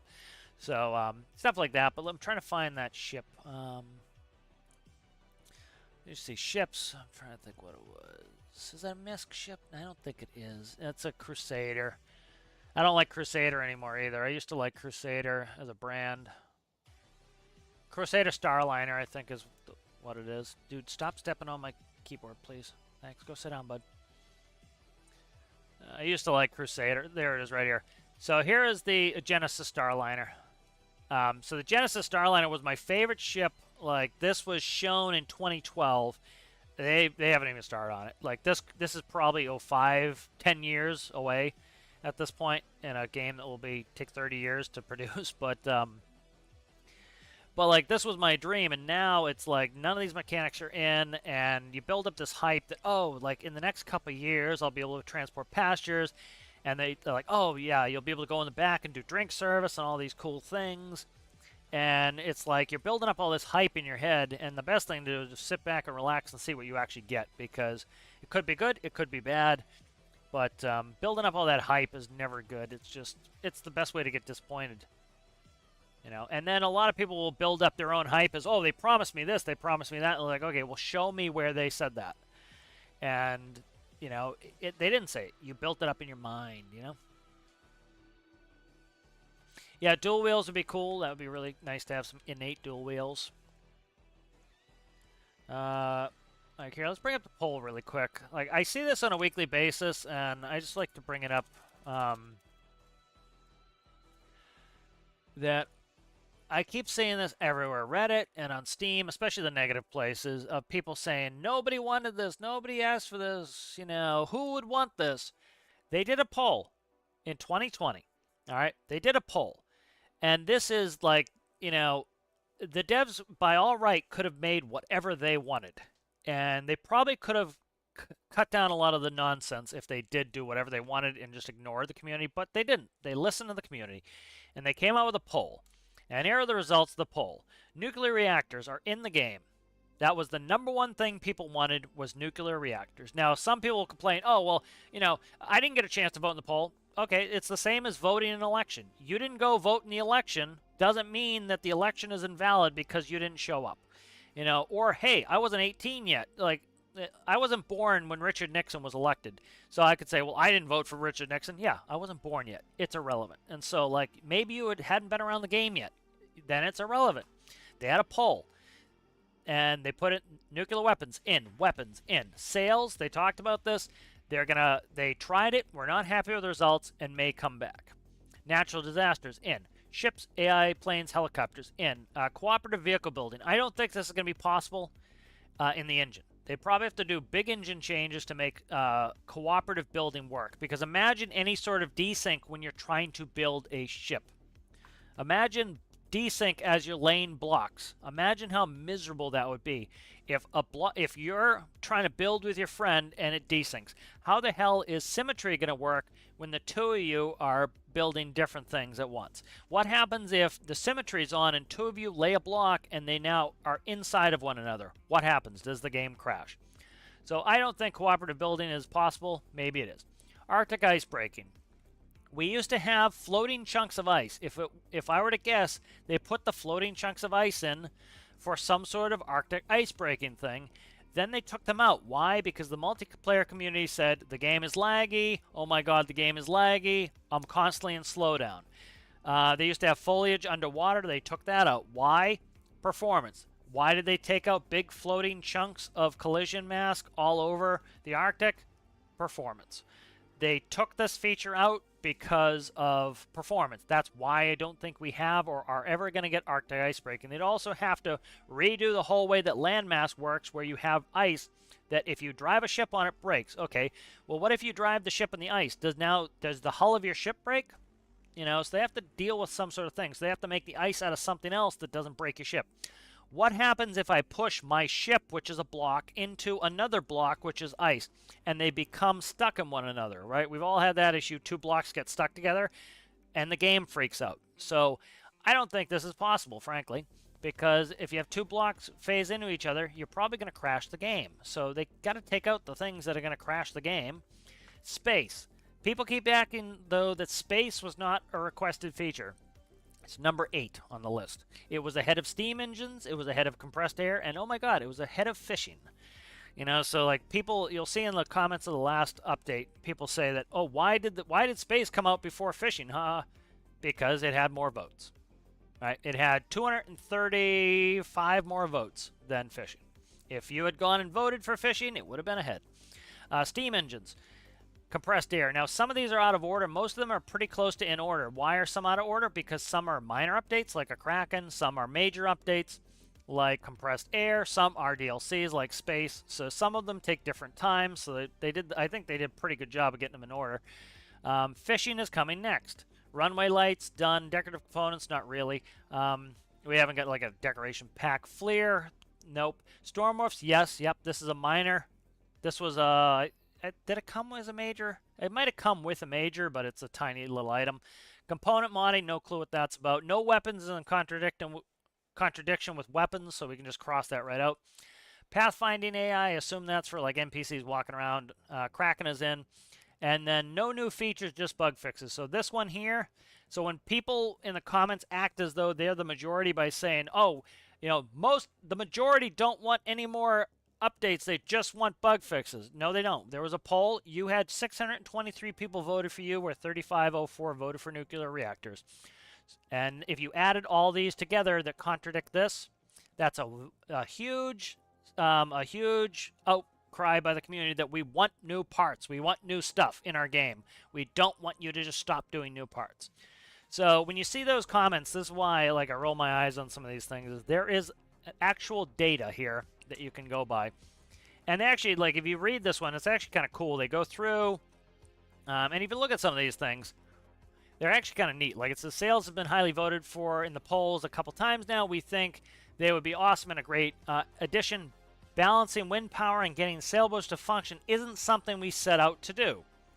So right there, that's probably why we don't have it yet, is the game is not designed specifically for that, so they probably have to make a bunch of changes or really take extra time to get it to work correctly. And this kind of mechanic is a game in itself. Again, they're saying right here, this is not going to be easy. Right? And that's why we probably don't have it yet. That's why, even though it's ahead of other items, we still don't have it yet. It is difficult to integrate into existing rules of the game. What's that say? What's the subtext of that? We would have to make major changes to the game to be able to get sales to work. That's what they're saying. We want to honor the many players who have asked for this, but we're still discussing how editing and forces would work. Again, we want to put it in, but it's going to be difficult, if not impossible, to do. So it might come in, but it's going to be a lot of work, okay? So people need to go back and read some of these things when they say, well, sales was ahead of fishing. Why is fishing coming first? Because it isn't something we set out to do, and this kind of mechanic as a game itself is difficult to integrate into existing rules of the game. All right, let's see if there's stormworks was easy to put in space. See, but this is back in 2020, so they go through all these things. It's kind of neat if you actually go back and read some of these things, and you see where these things come from. And if you actually go back and read some of these things, it will give you an idea of what's happening currently. But it's kind of interesting, I find. How's it going there, Amanda? Good to see you. All right, so that mission is done. That's a little bit of cash in the pocket. Let's see. Let's go back sleep, and we'll see what else we can get for a mission here. We might take that new helicopter out. That's kind of running pretty well. I did most of the PID tuning. It's running pretty well. Let's check.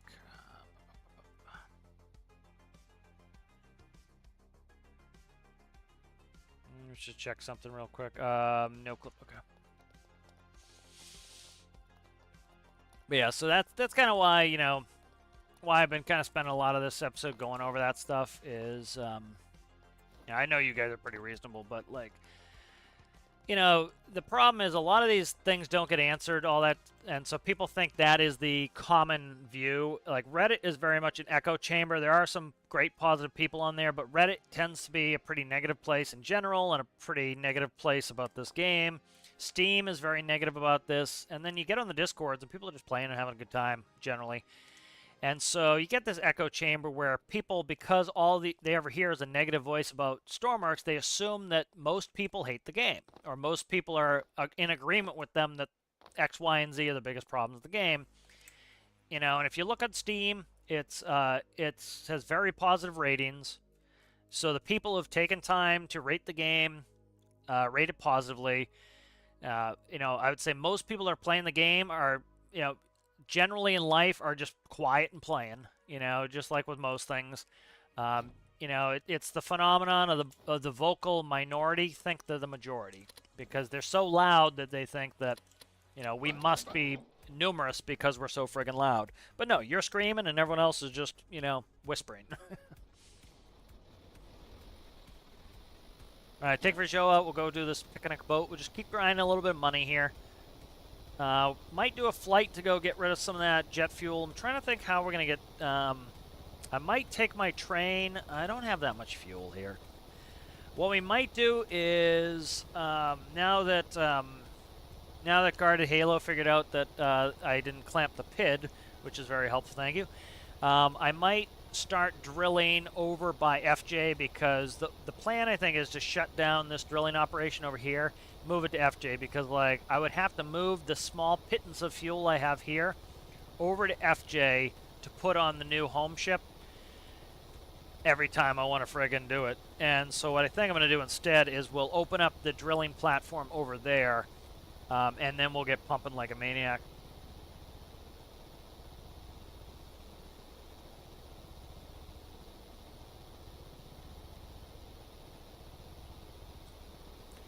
You know, the other thing too, as far as fishing rod as an introductory item, this ship right here, this boat right here, right? Day one, I can take Vrijo out and I can fish. I can take any boat that I currently have and fish. I don't have to rebuild a boat. Now, the nice thing with this is, by giving us a heads up and saying, hey, you know, I think it's a wink, wink, nod, nod that, hey, yeah, we're planning on doing more fishing stuff. I could be wrong. It could be me building hype. But I think, like I said, is they're asking us for our own commercial things. If they didn't intend to do commercial fishing, why would they even bring it up? And that's where I think a lot of those people are missing it. I don't think they would bring it up. I don't think they would ask us our opinion if they had no intention of doing anything to further expand fishing. I think this is step one. The benefit of doing the fishing rod. Why is the fishing rod first? It is simple. It makes it so that every boat in game is a fishing boat. You can have a sport fisher. Who made the sport fisher? I'll have to look it up. I have a certain one that I reviewed in mind. Let me see. Sorry guys, I'm just trying to find this one. Was it Captain Leroy? I think it was Captain Leroy did the sport fisher that was really cool that I tested out. But like, you could take any boat and turn it into a fishing boat. Like, all you need is a small hopper on the back of this boat, and I can store fish. And yay, yay, yay. I might even be able to store them in my inventory, because if you store coal ore in your inventory, it doesn't go bad in your inventory. You act like a little hopper.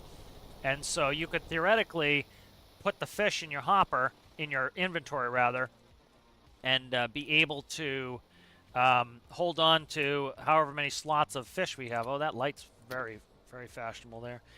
And so you'd be able to do fishing in Vrijo. Okay, and now we have, let's say, a month.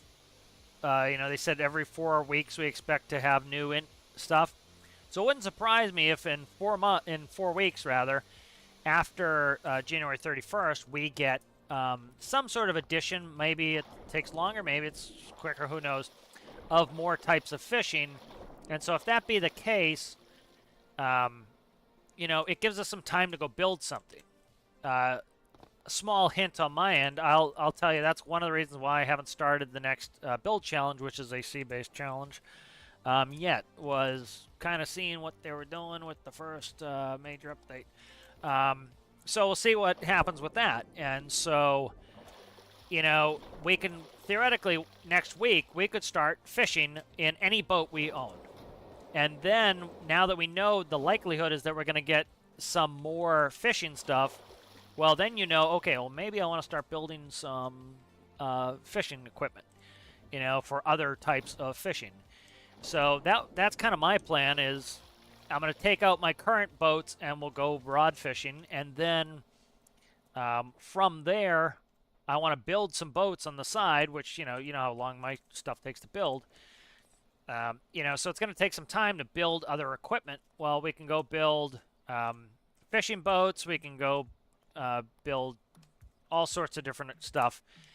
And then it's ready for when the next part comes out. You know, it might be premature in saying that, you know, you build something that's not compatible. But for the most part, they're telling us hopper store fish. Even if we did pots, all we really need is a crane to put it on board. We could use the new vacuum mechanic, right?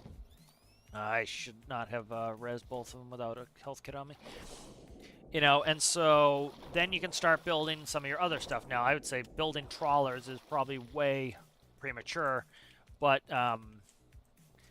you know, I would say definitely trawlers is premature. But like if you wanted to build something that theoretically could hold pots, you know, what the fuck happened here? I picked them up again. God damn it! We stop with your bullshit there, guy. Oh my god, this guy is driving me nuts. I want to. Should bring a pistol with me.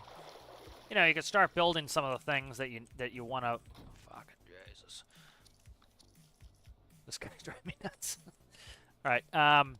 The light's not helping either. That's blaring in my eyes. You know, so theoretically, you could start building some of these things until the new stuff comes out, and rod fishing allows us to pretty much make any boat or even stand on the shore and be able to fish. A possibility now, so I think it's definitely a good first start on the first thing, because like if they gave us pots or nets, we would have to figure out the mechanics. So you'd have to do a ton of testing for weeks, and then start building your boat. So you wouldn't be able to really play with the content for a couple weeks, I would say, at least. With rods, we can get out, start playing content right off the bat, get a taste of fishing, and then as the next part of fishing comes out, guess what? Now you have something new to build, and I think that's exciting. So, I don't know. That's kind of my thoughts on it, why I think it's kind of a smart idea to do it a little bit piecemeal.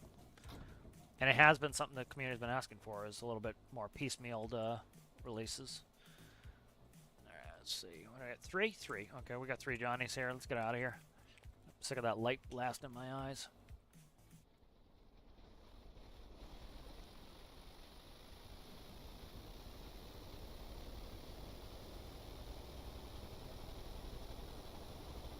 Pretty deep out here. That's 115 meters. Is it feet or meters? I think it's feet. It's got to be feet. It's too shallow for meters. I think I did it in feet. Yep. Getting fishing rods next week, which is likely the first part of more fishing. Yep. JC did not see my video from yesterday.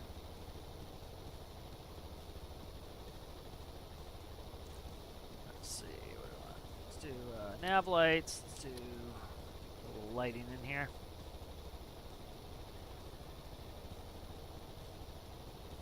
Yes, I think that's what we'll do. I'll go down and I'll close down that that rig because we're pretty much. I have no desire to really drill over here anymore because the logistics are just kind of screwy. The logistics make much more sense over at FJ, so we'll probably move over to FJ.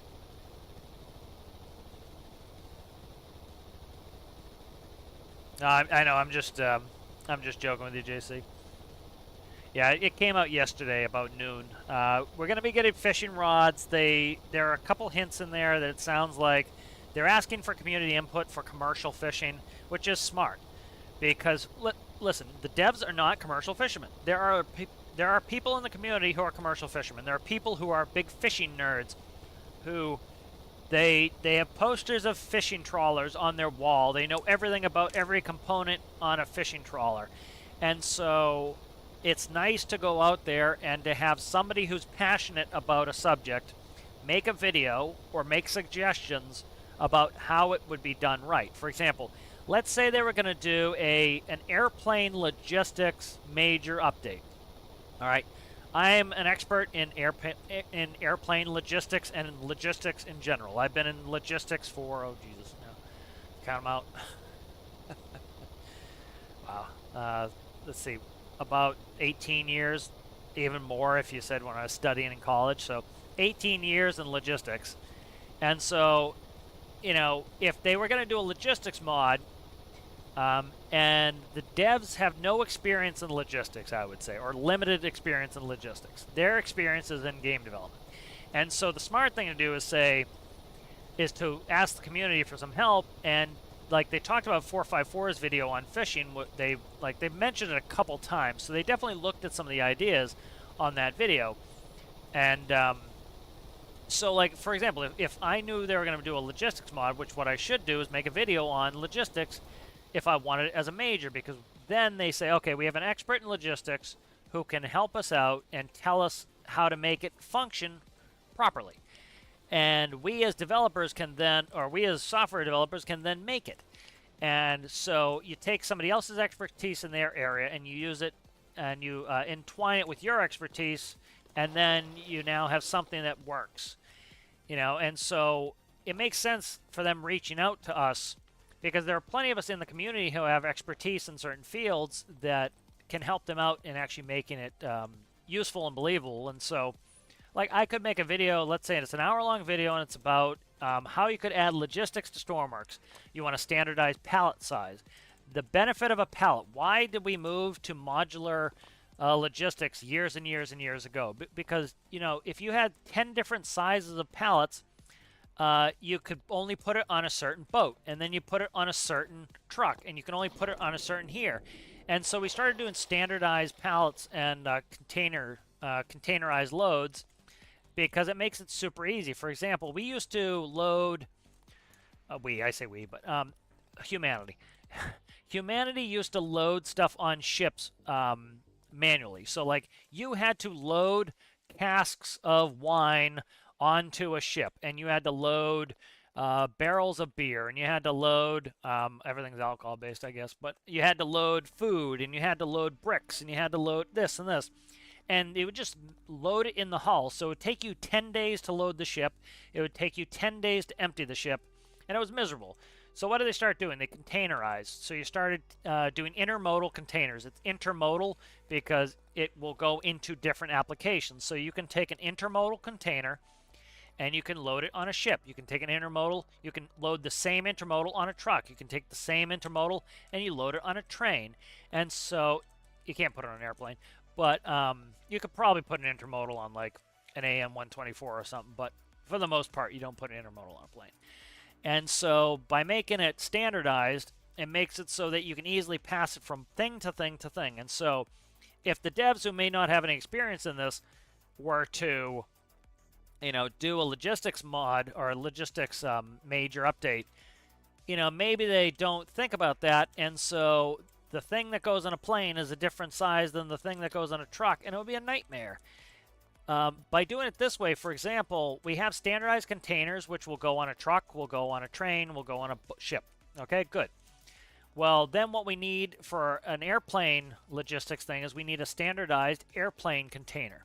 And that allows us to put it on a ship or put it on a plane, put it on a truck. That tends to be how they're moved. Let me find one real quick.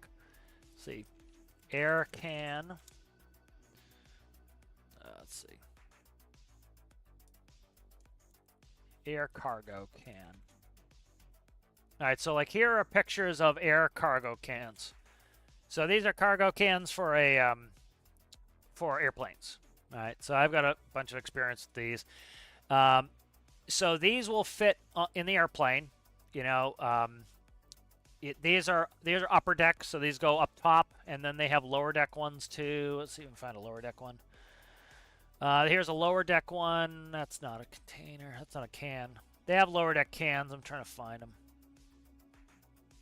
Trying to find lower deck cans. Those might be lower deck cans there. Here they are, right here. These are lower deck cans right here.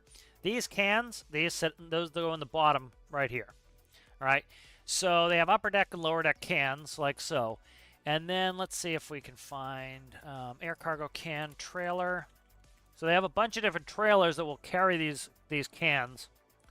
This one's just a open side loader. Here it is, right here. This is the one. So these here, you slide the cans in the back. The floor has wheels on it, and there is a pneumatic switch on the other side, on the passenger side, and it causes the rollers to go up. So they're rollers on pneumatic lifts, and they lift the cans up. So when you drop the cans, they sit on the floor, and then there are these little tabs you open so they don't slide back and forth anyway. And so you open up the back doors and you slide the cans off. So in the facility, they're loaded. Then they slide the cans onto the trailer. The reason they have side doors is when you come back from the airport, you pull this up next to a doghouse, and these doors slide open, and people can individually empty the cans. They don't slide them off to unload them all the time. They open the side doors to unload them. And then you drive this to the airport, And let me see if I can find a, let's see, air cargo can dock. And so you back this trailer up to a dock like this. And you back the trailer up and you slide these off. And there are these, if we can find, they have a bunch of pictures. So if you look at these are all rollers. I don't want to click on the link. Let's click on the picture. So these have caster rollers. So these are wheels. They look like little roller skate wheels, and these turn 360. And so you can slide the can in any direction. I actually applied to Kalita about 15 years ago. They ignored me. It was during the recession. They were ignoring everybody.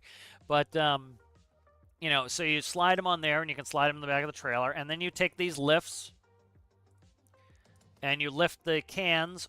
So the cans come off the dock, and they get slid onto these little carts that get moved by tugs. They'll pull trains that might have 10 of these in a row.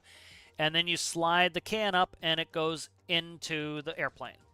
And so this allows you to put it in a facility, put it in an airplane, and put it in the back of a tractor trailer. And so, like, if the devs were like asking for information about this, I would tell them how you need a standardized can so we know how big we want to build our airplanes. It should be at least this big, right? So it's useful. And then it needs to be small enough that it can fit in the back of a truck. That's why these cans aren't like double wide, is it has to fit in the back of a truck. And so if these were double wide, guess what? Too wide to go on the road. There's a reason why they're this thin, right? They could make a can that was double wide and opened on the front, and it would slide right in the airplane, no problem. Why do they split them? To put in the back of a truck. So like things like that, the devs might not think about because it's not their area of expertise. Like you see these two cans, you slide them together, and they fit the body of a 7576 A300. You know, they'll fit in other planes too, 7.4. But they're standardized, so they can go in a bunch of different airplanes. You have lower deck cans. You can see they're lower deck cans going to the lower deck of a passenger plane. They do that a lot. Like they used to, American Airlines used to fly 777 out of Raleigh-Durham, and they had like 30 passengers each flight, and it would go from Raleigh-Durham to I think Heathrow. And you're like, oh my God, it can't be profitable. It only takes 30 passengers in a 777. Nope, it was very profitable because they didn't care about the passengers. They cared about the cargo. They filled the whole bottom with cargo, and the cargo made them ridiculous amounts of money. So they didn't care about the passengers. They were giving away the passenger seats. They didn't care. They just cared about the cargo. So like doing something intermodal like this, like if you look, that's not an air can. But like this is how you like, you know, would do this in a believable way. So if they were doing like something like that, I could put a video together for the devs of like, let's do this standardized container. Instead of doing friggin', like here, let's go back to the game. Like if you look at my pallets, oh, this has been running. Hopefully these people aren't dead. If you look at my pallets, one thing is I don't like the grippers because the grippers are 2 blocks tall. But what I do is I put the grippers on my cargo containers because why not, right? You're putting fake cargo in there. And then I put tracks on the bottom because the grippers take up a lot of space. So I'd rather the gripper be on the container than in the airplane because then the ramp of your airplane has to be too tall. The floor of your airplane has to be too tall. And that makes it so your airplanes have to be bigger than they should be. So it's better to put the grippers in the container. So if I did a video on airplane cargo logistics for the devs, I'd be like, the grippers should be on the can, not on the plane. This way, the tracks are thin, and you can put a thin ramp if you want to do something like a C-130. You can do a thin main deck, so you can have under cargo as well on the lower cargo deck. So, you know, that makes sense. I'm glad they look at some of these videos, so I might do a video on logistics at some point, because that would be nice to have a logistics update.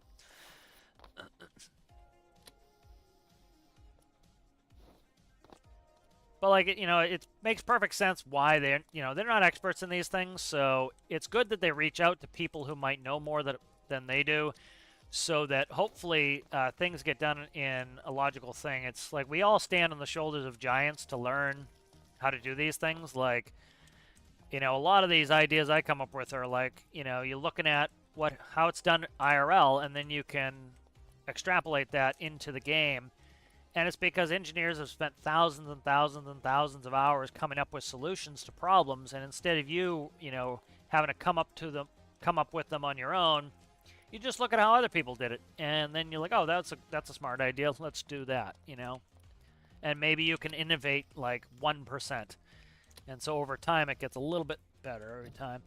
Let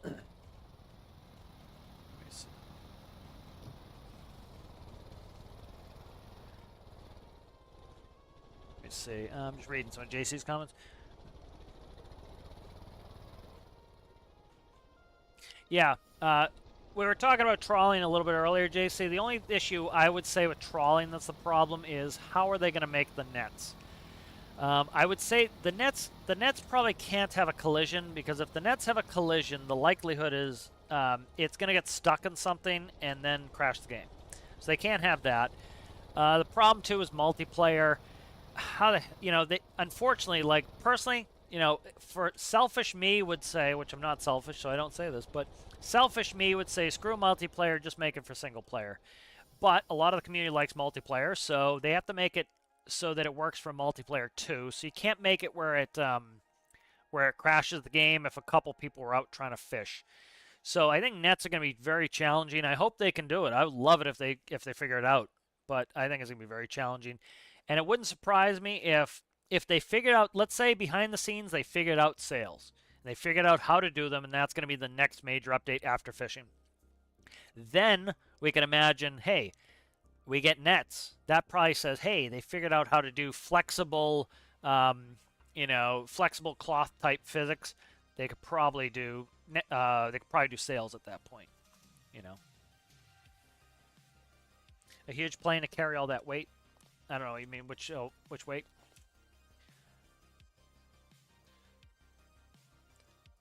Planes carry quite a bit of weight. The fuel is pretty damn heavy too. Out of all DLCs made, what's my favorite? My favorite DLC is probably Industrial Frontier. I don't play with the mining much because I've talked ad nauseum about my issues with the logistics. Like the logistics are a mess. I still have yet to do my video on cleaning that up. They don't seem to go back. That's the other reason why I don't make the video too, is like they don't really go back and like tweak and fix things much. Like they'll fix bugs, but they don't like change big underlying issues with, say, Weapons DLC or Industrial Frontier. I think for a good reason at sometimes, but there are some things logistics-wise they need to go back and do. But I do like, I love this. I spend most of my time down here. This is a really great landmass. The roads are much better. I do like doing a lot of truck driving. I like driving on the roads. The roads are much wider and flatter because it's a desert, so they're nice and flat roads. I like the scenery down here. I like the fact that we have drilling. I do a ton of oil drilling. That's like my main way to make money. That was a major update. That's not Industrial Frontier, but there's a lot of good. There's a drilling spot here and here. Is there one on this island? I don't think there is. There's one here and here. I don't think there's any on this one. Yep, so we have 1, 2, 3, 4 drilling spots on this island, on this continent. So I really like this down here. If they would fix up mining, I would do a lot more mining. It's just very cumbersome. I've actually been kind of, with the new pulley update, I really want to make a big piece of mining equipment, and I want to use an add-on to spawn it in and run the mining equipment in here, and then do some mining. But the logistics is a mess down here. They really need to fix it up. But that's my favorite DLC, is this. I don't really use space at all. Pressure, again, was not a DLC. Pressure was it was a major update. Some people confuse that, and it's like my pet peeve right now, as I keep seeing it like space DLC, it did X, Y, Z. No, it didn't. That was the pressure major update, so. But let's go ahead and let's despawn this. I'm going to go ahead and leave it connected. I don't mind if I lose the rod. I actually kind of want to lose the rod. How much jet fuel do I have in here? Let's leave this spawned in, because I don't want to lose all that money. We're getting to the point where we are going to be hurting on money. So let's go over here. I'm teleporting a bunch just to save time. But you know, my favorite types of gameplay, I really do a varied gameplay. It's I've been seeing a lot of commentary lately. I've been trying to stay informed in the comments, see what people are thinking, going on Reddit and Steam, and it does try my patience to read some of the commentary. But you know, a lot. You keep seeing it too. Like, what you know, you see some people like fishing is super popular in this community. Super popular. Fishing is incredibly popular, and there have been some people lately of like, why do people even want fishing? It doesn't make any sense. Rah rah rah. People are gonna do it for 5 minutes and get bored. Again, they're speaking for themselves, but as though they're speaking for everybody, which I never think is a good idea. What did I just do?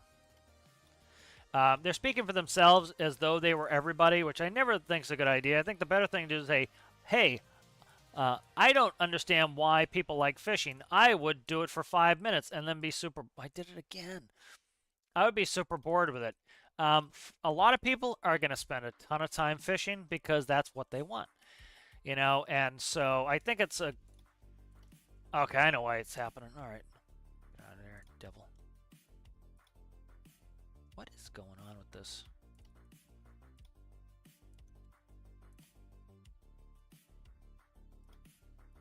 Okay, it's deleting it there. That's fine. I'm just going to leave it for now. I'm just going to spawn this. But, you know, like for me, Space DLC, I'm just not interested in doing that. Like, there's just nothing I really want to do in the Space DLC. I don't think it's bad, but it's just there's nothing I really want to do. Like I played with the rocket ship a little bit, but like I'm not playing Kerbal either. You know, I love Kerbal, and I stopped playing Kerbal. It's just I don't feel like doing that type of gameplay. But you know, I don't think it was bad. Just not all that interested in it really right now. Maybe I will at some point. Maybe I won't. But right now, like I just have really limited interest in doing any sort of space stuff. Like, it would be cool if I get my spaceship up and running, but, like, there were some things that were kind of annoying me a little bit with Space DLC, for example, like, and it's not necessarily to do with the DLC, it's to do more with, I don't have a, like, Basilicious was working on one, I don't know if he ever finished it, but, like, I don't have a good item, for example, to, let me show you in Kerbal. See, Kerbal, nav ball. You know, we're going to be doing a bunch of drilling here, so I have some time. Let's get it started up, and then I can actually show you. All right, just let that start drilling here.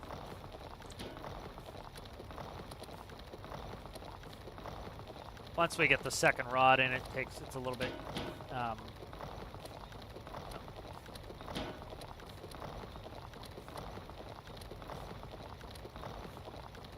Once I get the second rod in, it's a little bit quicker. I can start to show other things. I'm trying to be efficient here.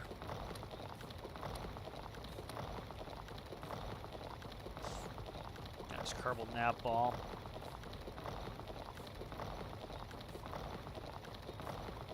Get rid of display cap for a little bit. Alright, so that can go up. Let's go ahead and...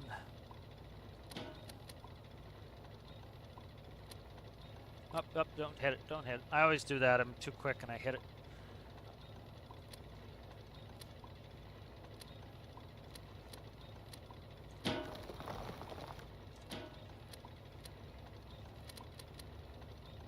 Alright, so I'll find this Kerbal nav ball picture I'm trying to find. So, like, this is one of the reasons I don't use the Space DLC more. And it's not necessarily a game problem, it's a me problem that I have not set this up. Like, the way that you do this in Kerbal, for example. Let's try to find a good Kerbal nav ball. So this is the Kerbal nav ball, and so oh, piss off.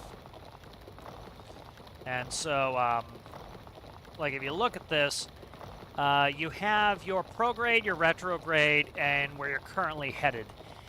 And so it's essentially a trend vector where your velocity is taking you. And so what I need is I need the ability to, I would put my ship in line with my current vector.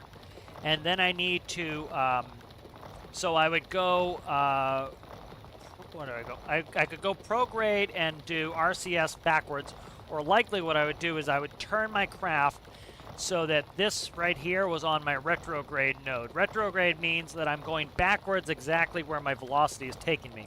And then I could thrust my engines, and I would thrust my engines until my relative velocity, not my orbital velocity, but my relative velocity to my target is 0. And so what that allows me to do is stop in place. And the problem is in-game, in stormworks, you need to be able to get up to a certain altitude, and you need to stop your relative velocity in order to be able to go into a geostationary orbit. And without that tool, I can't effectively do it. And it makes it so that I can't stop my relative velocity, so I can't go into a geostationary orbit. It makes landing on the moon a pain in the ass. You have to do it by eye. And so for me, I really want to have that nav ball. And so Basilisk was working on one that was working pretty well. And so I would need that to really have fun doing the space DLC. So that's one of the reasons I don't do space DLC really at all right now. I did enjoy building the actual, it's a vertical SSTO. I love building VSSTOs. But like some of the things that I tended to love to do in Kerbal, and why I don't do too much space DLC here is, I love to build complex craft. Like, for example, I used to do strato launchers. So I would launch my spacecraft on the back of a plane. And so I would put my spacecraft, my shuttle, on the back of a plane. I would launch it. I would fly up to a high altitude, get as fast as I could, and then I would launch the shuttle. That saves me a ton of fuel. And then the shuttle would go up into orbit. I would circularize the orbit, which means I'm in a stable orbit. I'm not descending, and I'm not ascending in my orbit. I'm in a stable circular orbit. And then I would go meet, and one of the things I love to do in Kerbal is I love to go do rendezvous with space stations. So I would use my shuttle to put up space station parts. I would build a space station. Then once the space station is built, I would then fly my shuttle up to the space station. And so for me, kind of like in real life, like my favorite phases of flight are takeoff and landing. Let me fix this. This got to be fixed a little bit. See, these have an attractive force. That's why it's pulling that towards it. Okay. And so my favorite phase of flight are takeoff and landing. Like the middle portion is pretty, like you don't do much IRL. And so you really don't do all that much IRL in your transit.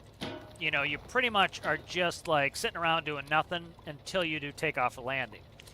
And so it's kind of the same thing for me with space. Is my favorite thing to do in Kerbal is to fly the craft from the planet up into orbit and then rendezvous with a space station or another craft and then re-enter. And so like most of my stuff, I did very shuttle-esque type of landings where I would land it back on the runway.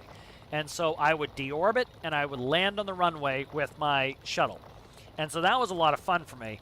And so I really can't do that in this game effectively, and that's one of the reasons why I didn't really gravitate towards space DLC too much is, like, what I would want to do in this game, and I would have a blast with it, is I wanted to take my shuttle, and I wanted to build a space station.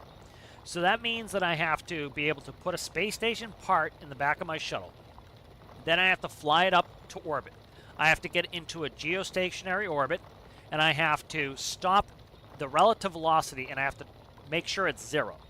And this is important to be able to rendezvous and to dock with craft. And I just can't effectively do it right now in game. Maybe I will eventually, but I can't right now. And so then I need to be able to assemble space station parts, which are fine. You can do that in this game, fine. But I need to be able to rendezvous. And currently I can't do that. And then what I want to do is I want to bring my ship back down to the planet and land. I want to despawn the craft. I want to put up the next space station part into my shuttle, go up, rendezvous, and assemble my space station up in orbit. I can't really do that in this game effectively right now. Maybe someday I'll be able to do it, but right now I can't. And mainly it's because I can't effectively rendezvous. if I could effectively rendezvous, I'd probably play a bunch of space DLC. But right now, I can't effectively do it. And so I don't feel like I have a good handle on my craft. And so that's part of the problem that I'm personally having with space DLC and why I'm not interested in it. Because my favorite type of thing to do, I can't do right now. So now I'm chomping at the bit to play Kerbal because I can do it. But yeah, but that was always my favorite thing in Kerbal was just I would build these really intricate SSTOs. I wish I had more screenshots of them. And I would build my own space station, physically build my own space station. Like I would bring up part 1 and I would connect it to part 2. I would deorbit and I would land on the planet. I would go load up my next shuttle with the next part. I would go up to orbit. I would rendezvous. I would put part 3 on there. I might have 10 parts on there. And then I would build my satellite network where my satellites were all in geostationary orbit so I could talk from my space station down. And then what I'd bring up is I would bring up my transfer stage to go to the moon. And so the transfer stage is a powered stage that pushes you to the moon. And then I would go up and I would build my my orbital station for the moon. And so then what I would do is connect the transfer stage to the orbital stage.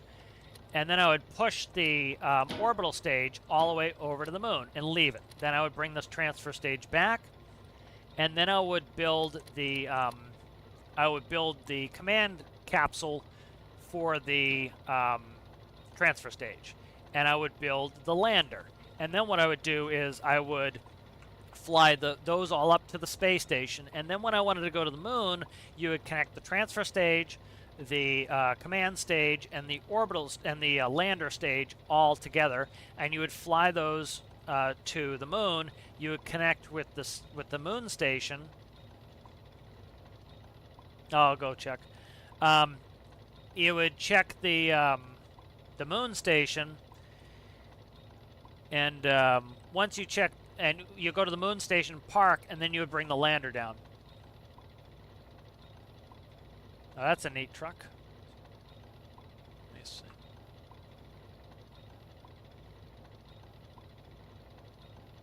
Okay.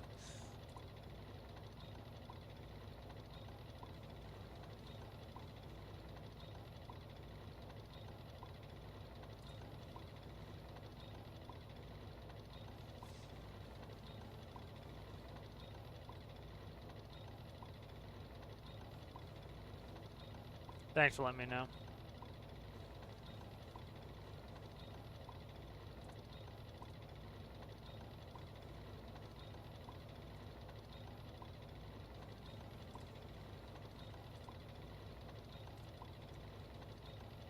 Alright, jackass is booted.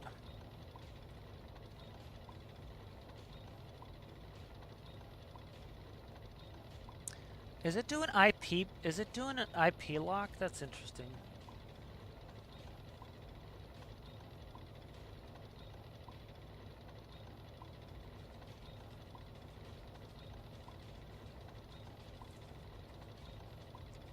Bye guys, I'm just working on this dude.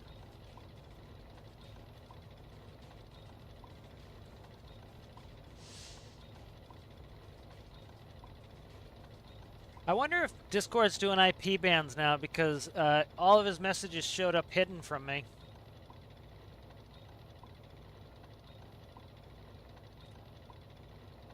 I saw him come in the server yesterday and was very suspicious about that myself, so doesn't surprise me. I saw that name pop up, I'm like, that's a suspicious ass name. But Manda did have a, what was your name for a while there, Manda? You had like no name or something for a while. That's one reason I didn't screw with it. Citrus arrives for the booting. Citrus only comes when there's drama to be had.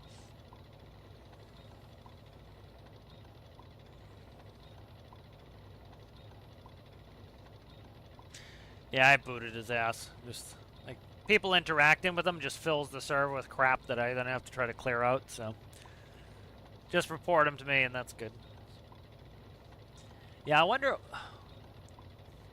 it keeps coming to Lyra Wolf. So I'm curious if Lyra Wolf is I wonder if Lyra Wolf, if this person is personally trolling them, if they actually like know them and wanted to just piss them off, because they keep coming and just bugging them too. But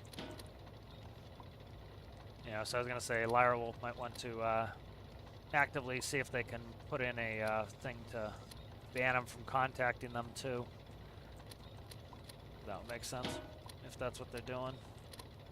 Because they keep asking the same person for it, like nobody's else. That just could be they're the only one reporting it too. But yeah, if somebody does that, report them to me so that I know to quickly boot them. But thanks for letting me know there, Amanda.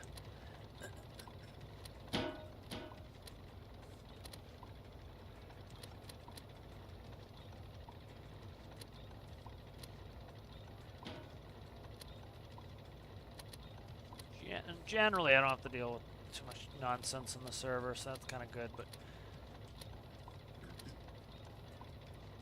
wouldn't surprise me if it's one of the grouchy pantses who hang around on some of the other things and got offended by me calling them out for the grouchy pants ways.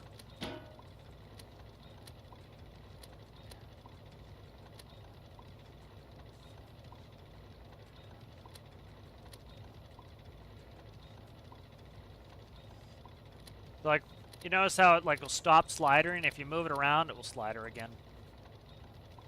Alright, I'm gonna go take a quick bathroom break. How's it going there? Citrus, how's it going there? Anton, I'll be right back. I'm just gonna go take a quick bathroom. You can watch this drilling, this thrilling drilling as I go to the bathroom. Be right back.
Look at that timing. Could I have any more impeccable timing than that? That was beautiful.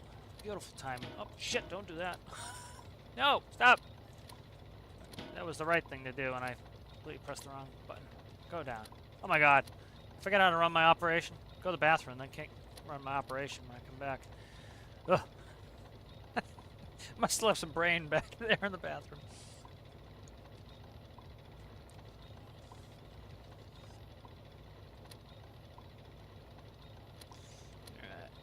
Oh, bastard. Bastardo. There we go.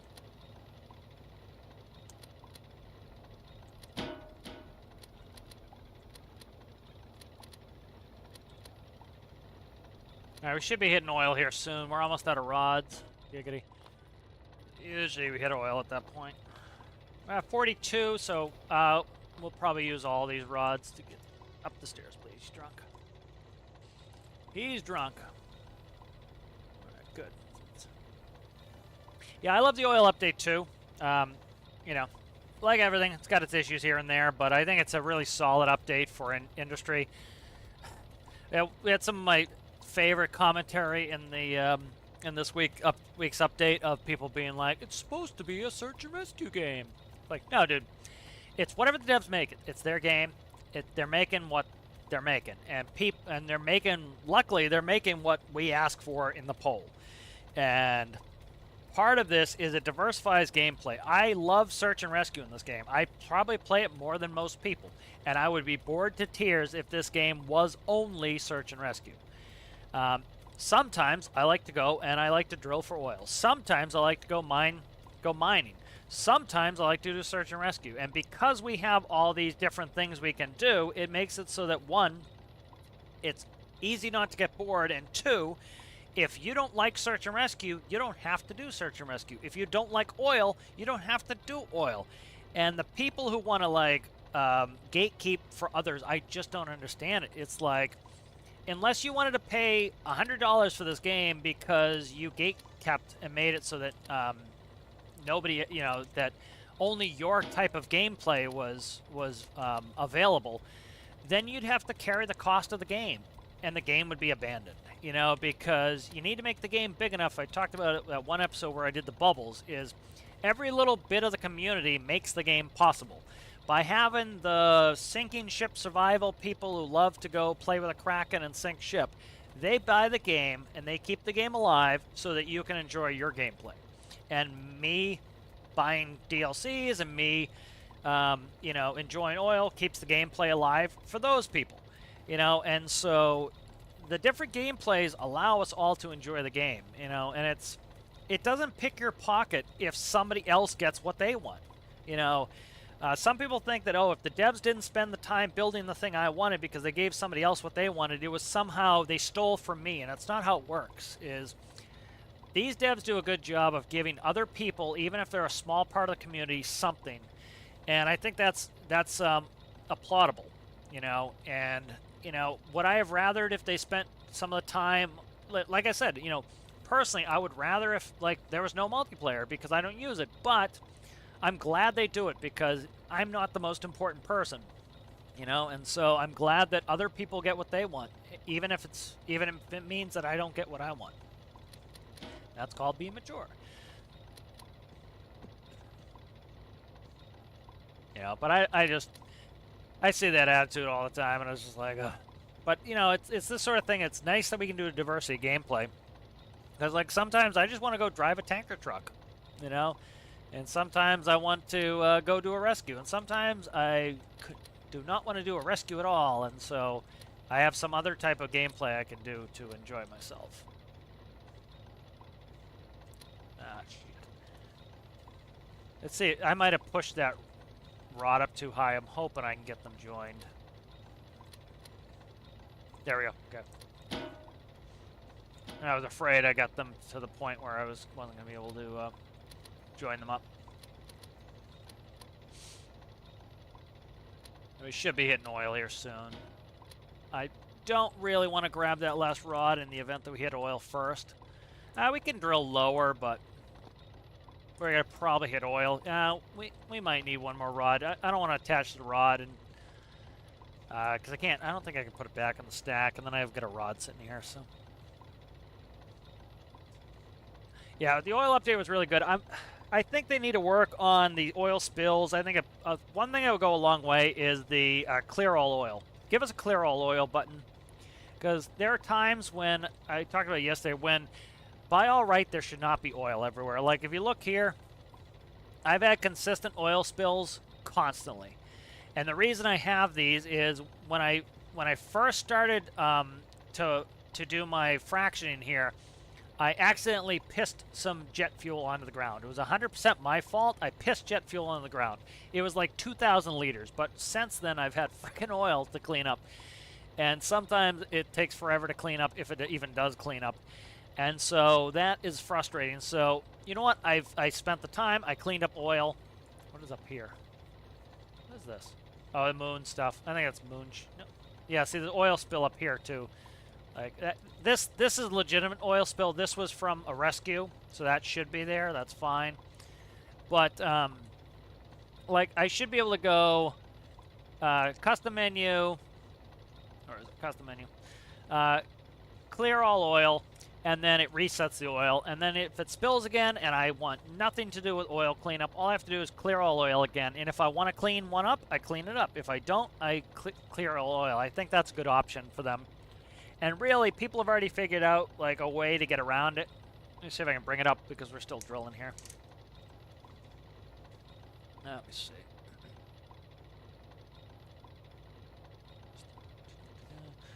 So it should be in the save file. There's a file.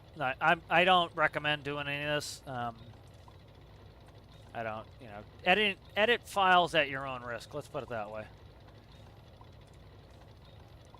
All right, look right here. If we look at the, so this is the save that we're currently on. Right here it says oil spill state.bin. All right, it's a bin file. Can we open a bin with? I don't think we can open a bin with editor. I'm not sure. Let's see if I edit Notepad, see if it comes up. Okay, got it. No, so you can't open the bin in Notepad. I don't think you could. But, so the bin, so my understanding is this bin file has your oil state.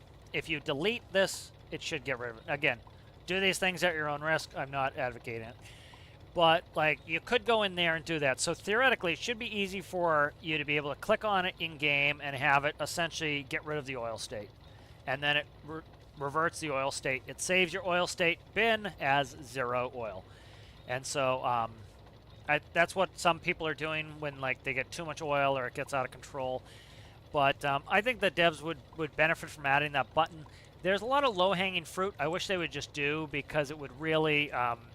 it's not really a lot of work for them, I don't think. Again, it's easy to give other people work, but I don't think it's a ton of effort potentially for them to just like put something like that in, and it would really, like, people would still complain about, oh, I got oil everywhere, but it wouldn't be plastered all over Reddit. It wouldn't be a big like negative thing. It would be like, oh yeah, I got another annoying oil spill. I just clicked the button. It took me 2 seconds. It's fixed. You know, and they wouldn't have to worry about people like who don't want to edit their files because, you know, they don't want to edit the file and fix it, you know. So you could just click one button and it would be a piece of cake to get rid of the oil if it was bugging you. And if it doesn't bug you, great, you can have it, you know. And so I think that would be a good addition for them. I think it's a good cover your ass thing for the devs to just do that. And I think they should do it. Is anything easy like that? Again, like I talk about that thing, if you don't know the term low-hanging fruit, it means that, you know, if you go next to an apple tree and the apple is right next to you, you can easily, it's quick and easy for you to pick it. And so that low-hanging fruit for them is, there we go. Hey! Texas tea, baby. All right, I've yet to get this. Let me try something here, guys. I keep forgetting to do this, and so I might actually remember it this time. All right, I'm going to start recording here.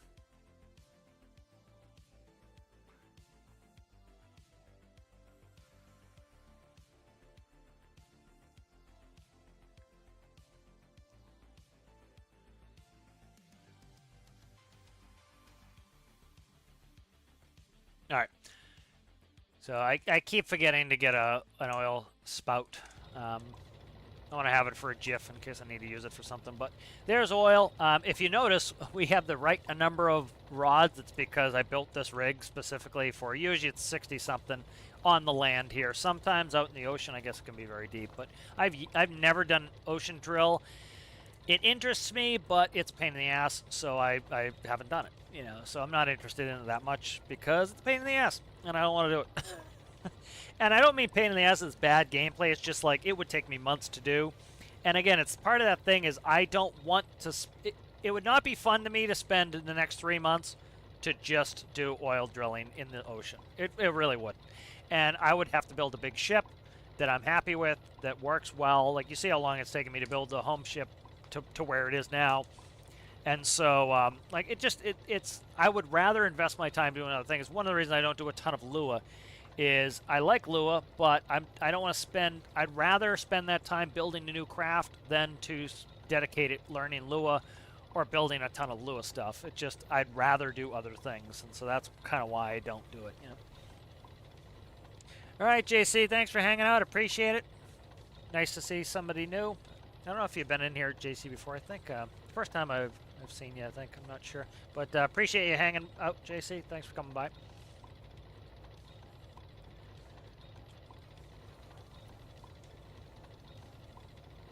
All right, so we're going to let this rod get all the way to the bottom, and then I'll work on that. Monk's been looking to play some Tarkov, so I might jump in Tarkov. I might call it there, actually, probably. Yeah, I'll probably do that. Been on for a while. Yeah, probably do that. Probably jump in Tarkov. This is a good stopping spot because I'll probably offline. I'll work on that. I might do it online. I don't feel like doing it now. That's one of the reasons.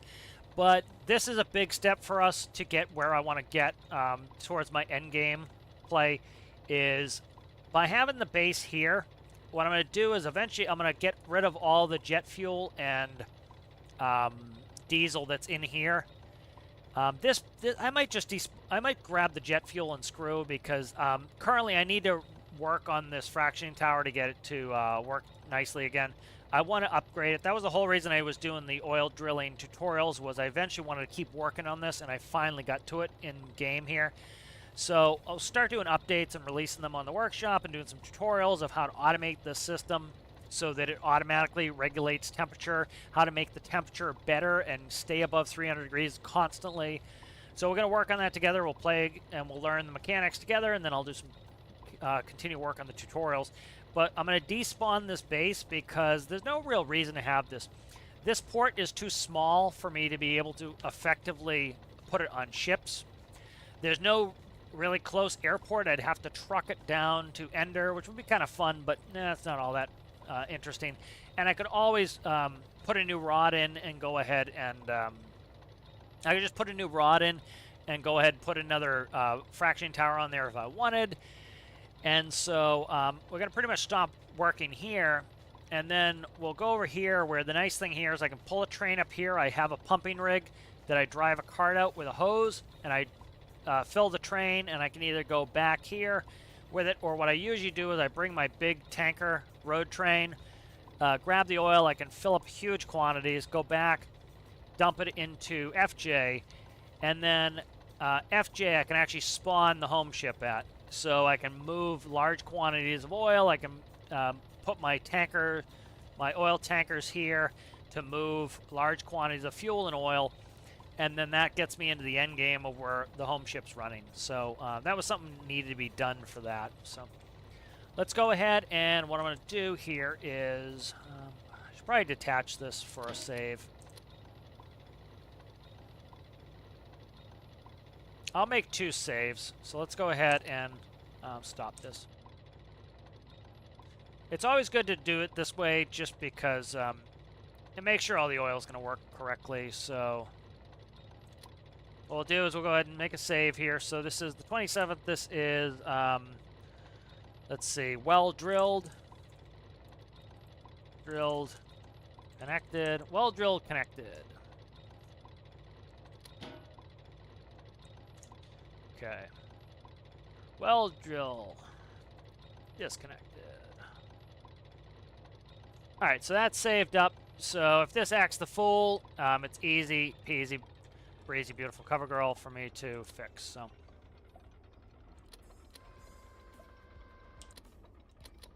So like I can also, like, if I needed to, I could drag this out of the hole.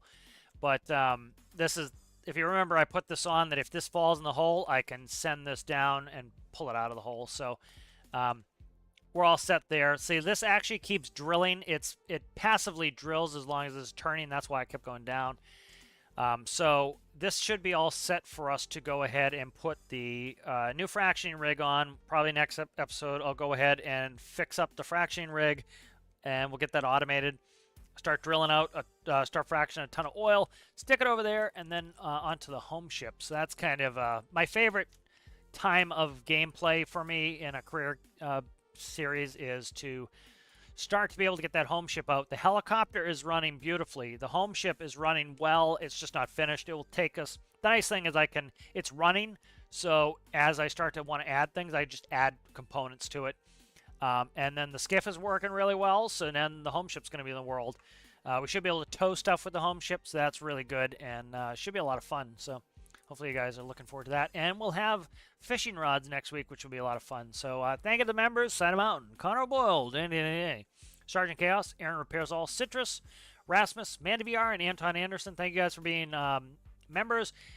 Thank you to Chickensore for being a patron. If you guys are interested in any of that, it's down in the description below. Thank you to all the subscribers. If you guys have not subscribed and you enjoyed it, please consider subscribing. And if you guys would do me a favor and like all the videos that you do like, that helps me out for other people to find my stuff. So we'll see you guys later. Hope you have a good weekend and a day, and we'll see you later. Bye.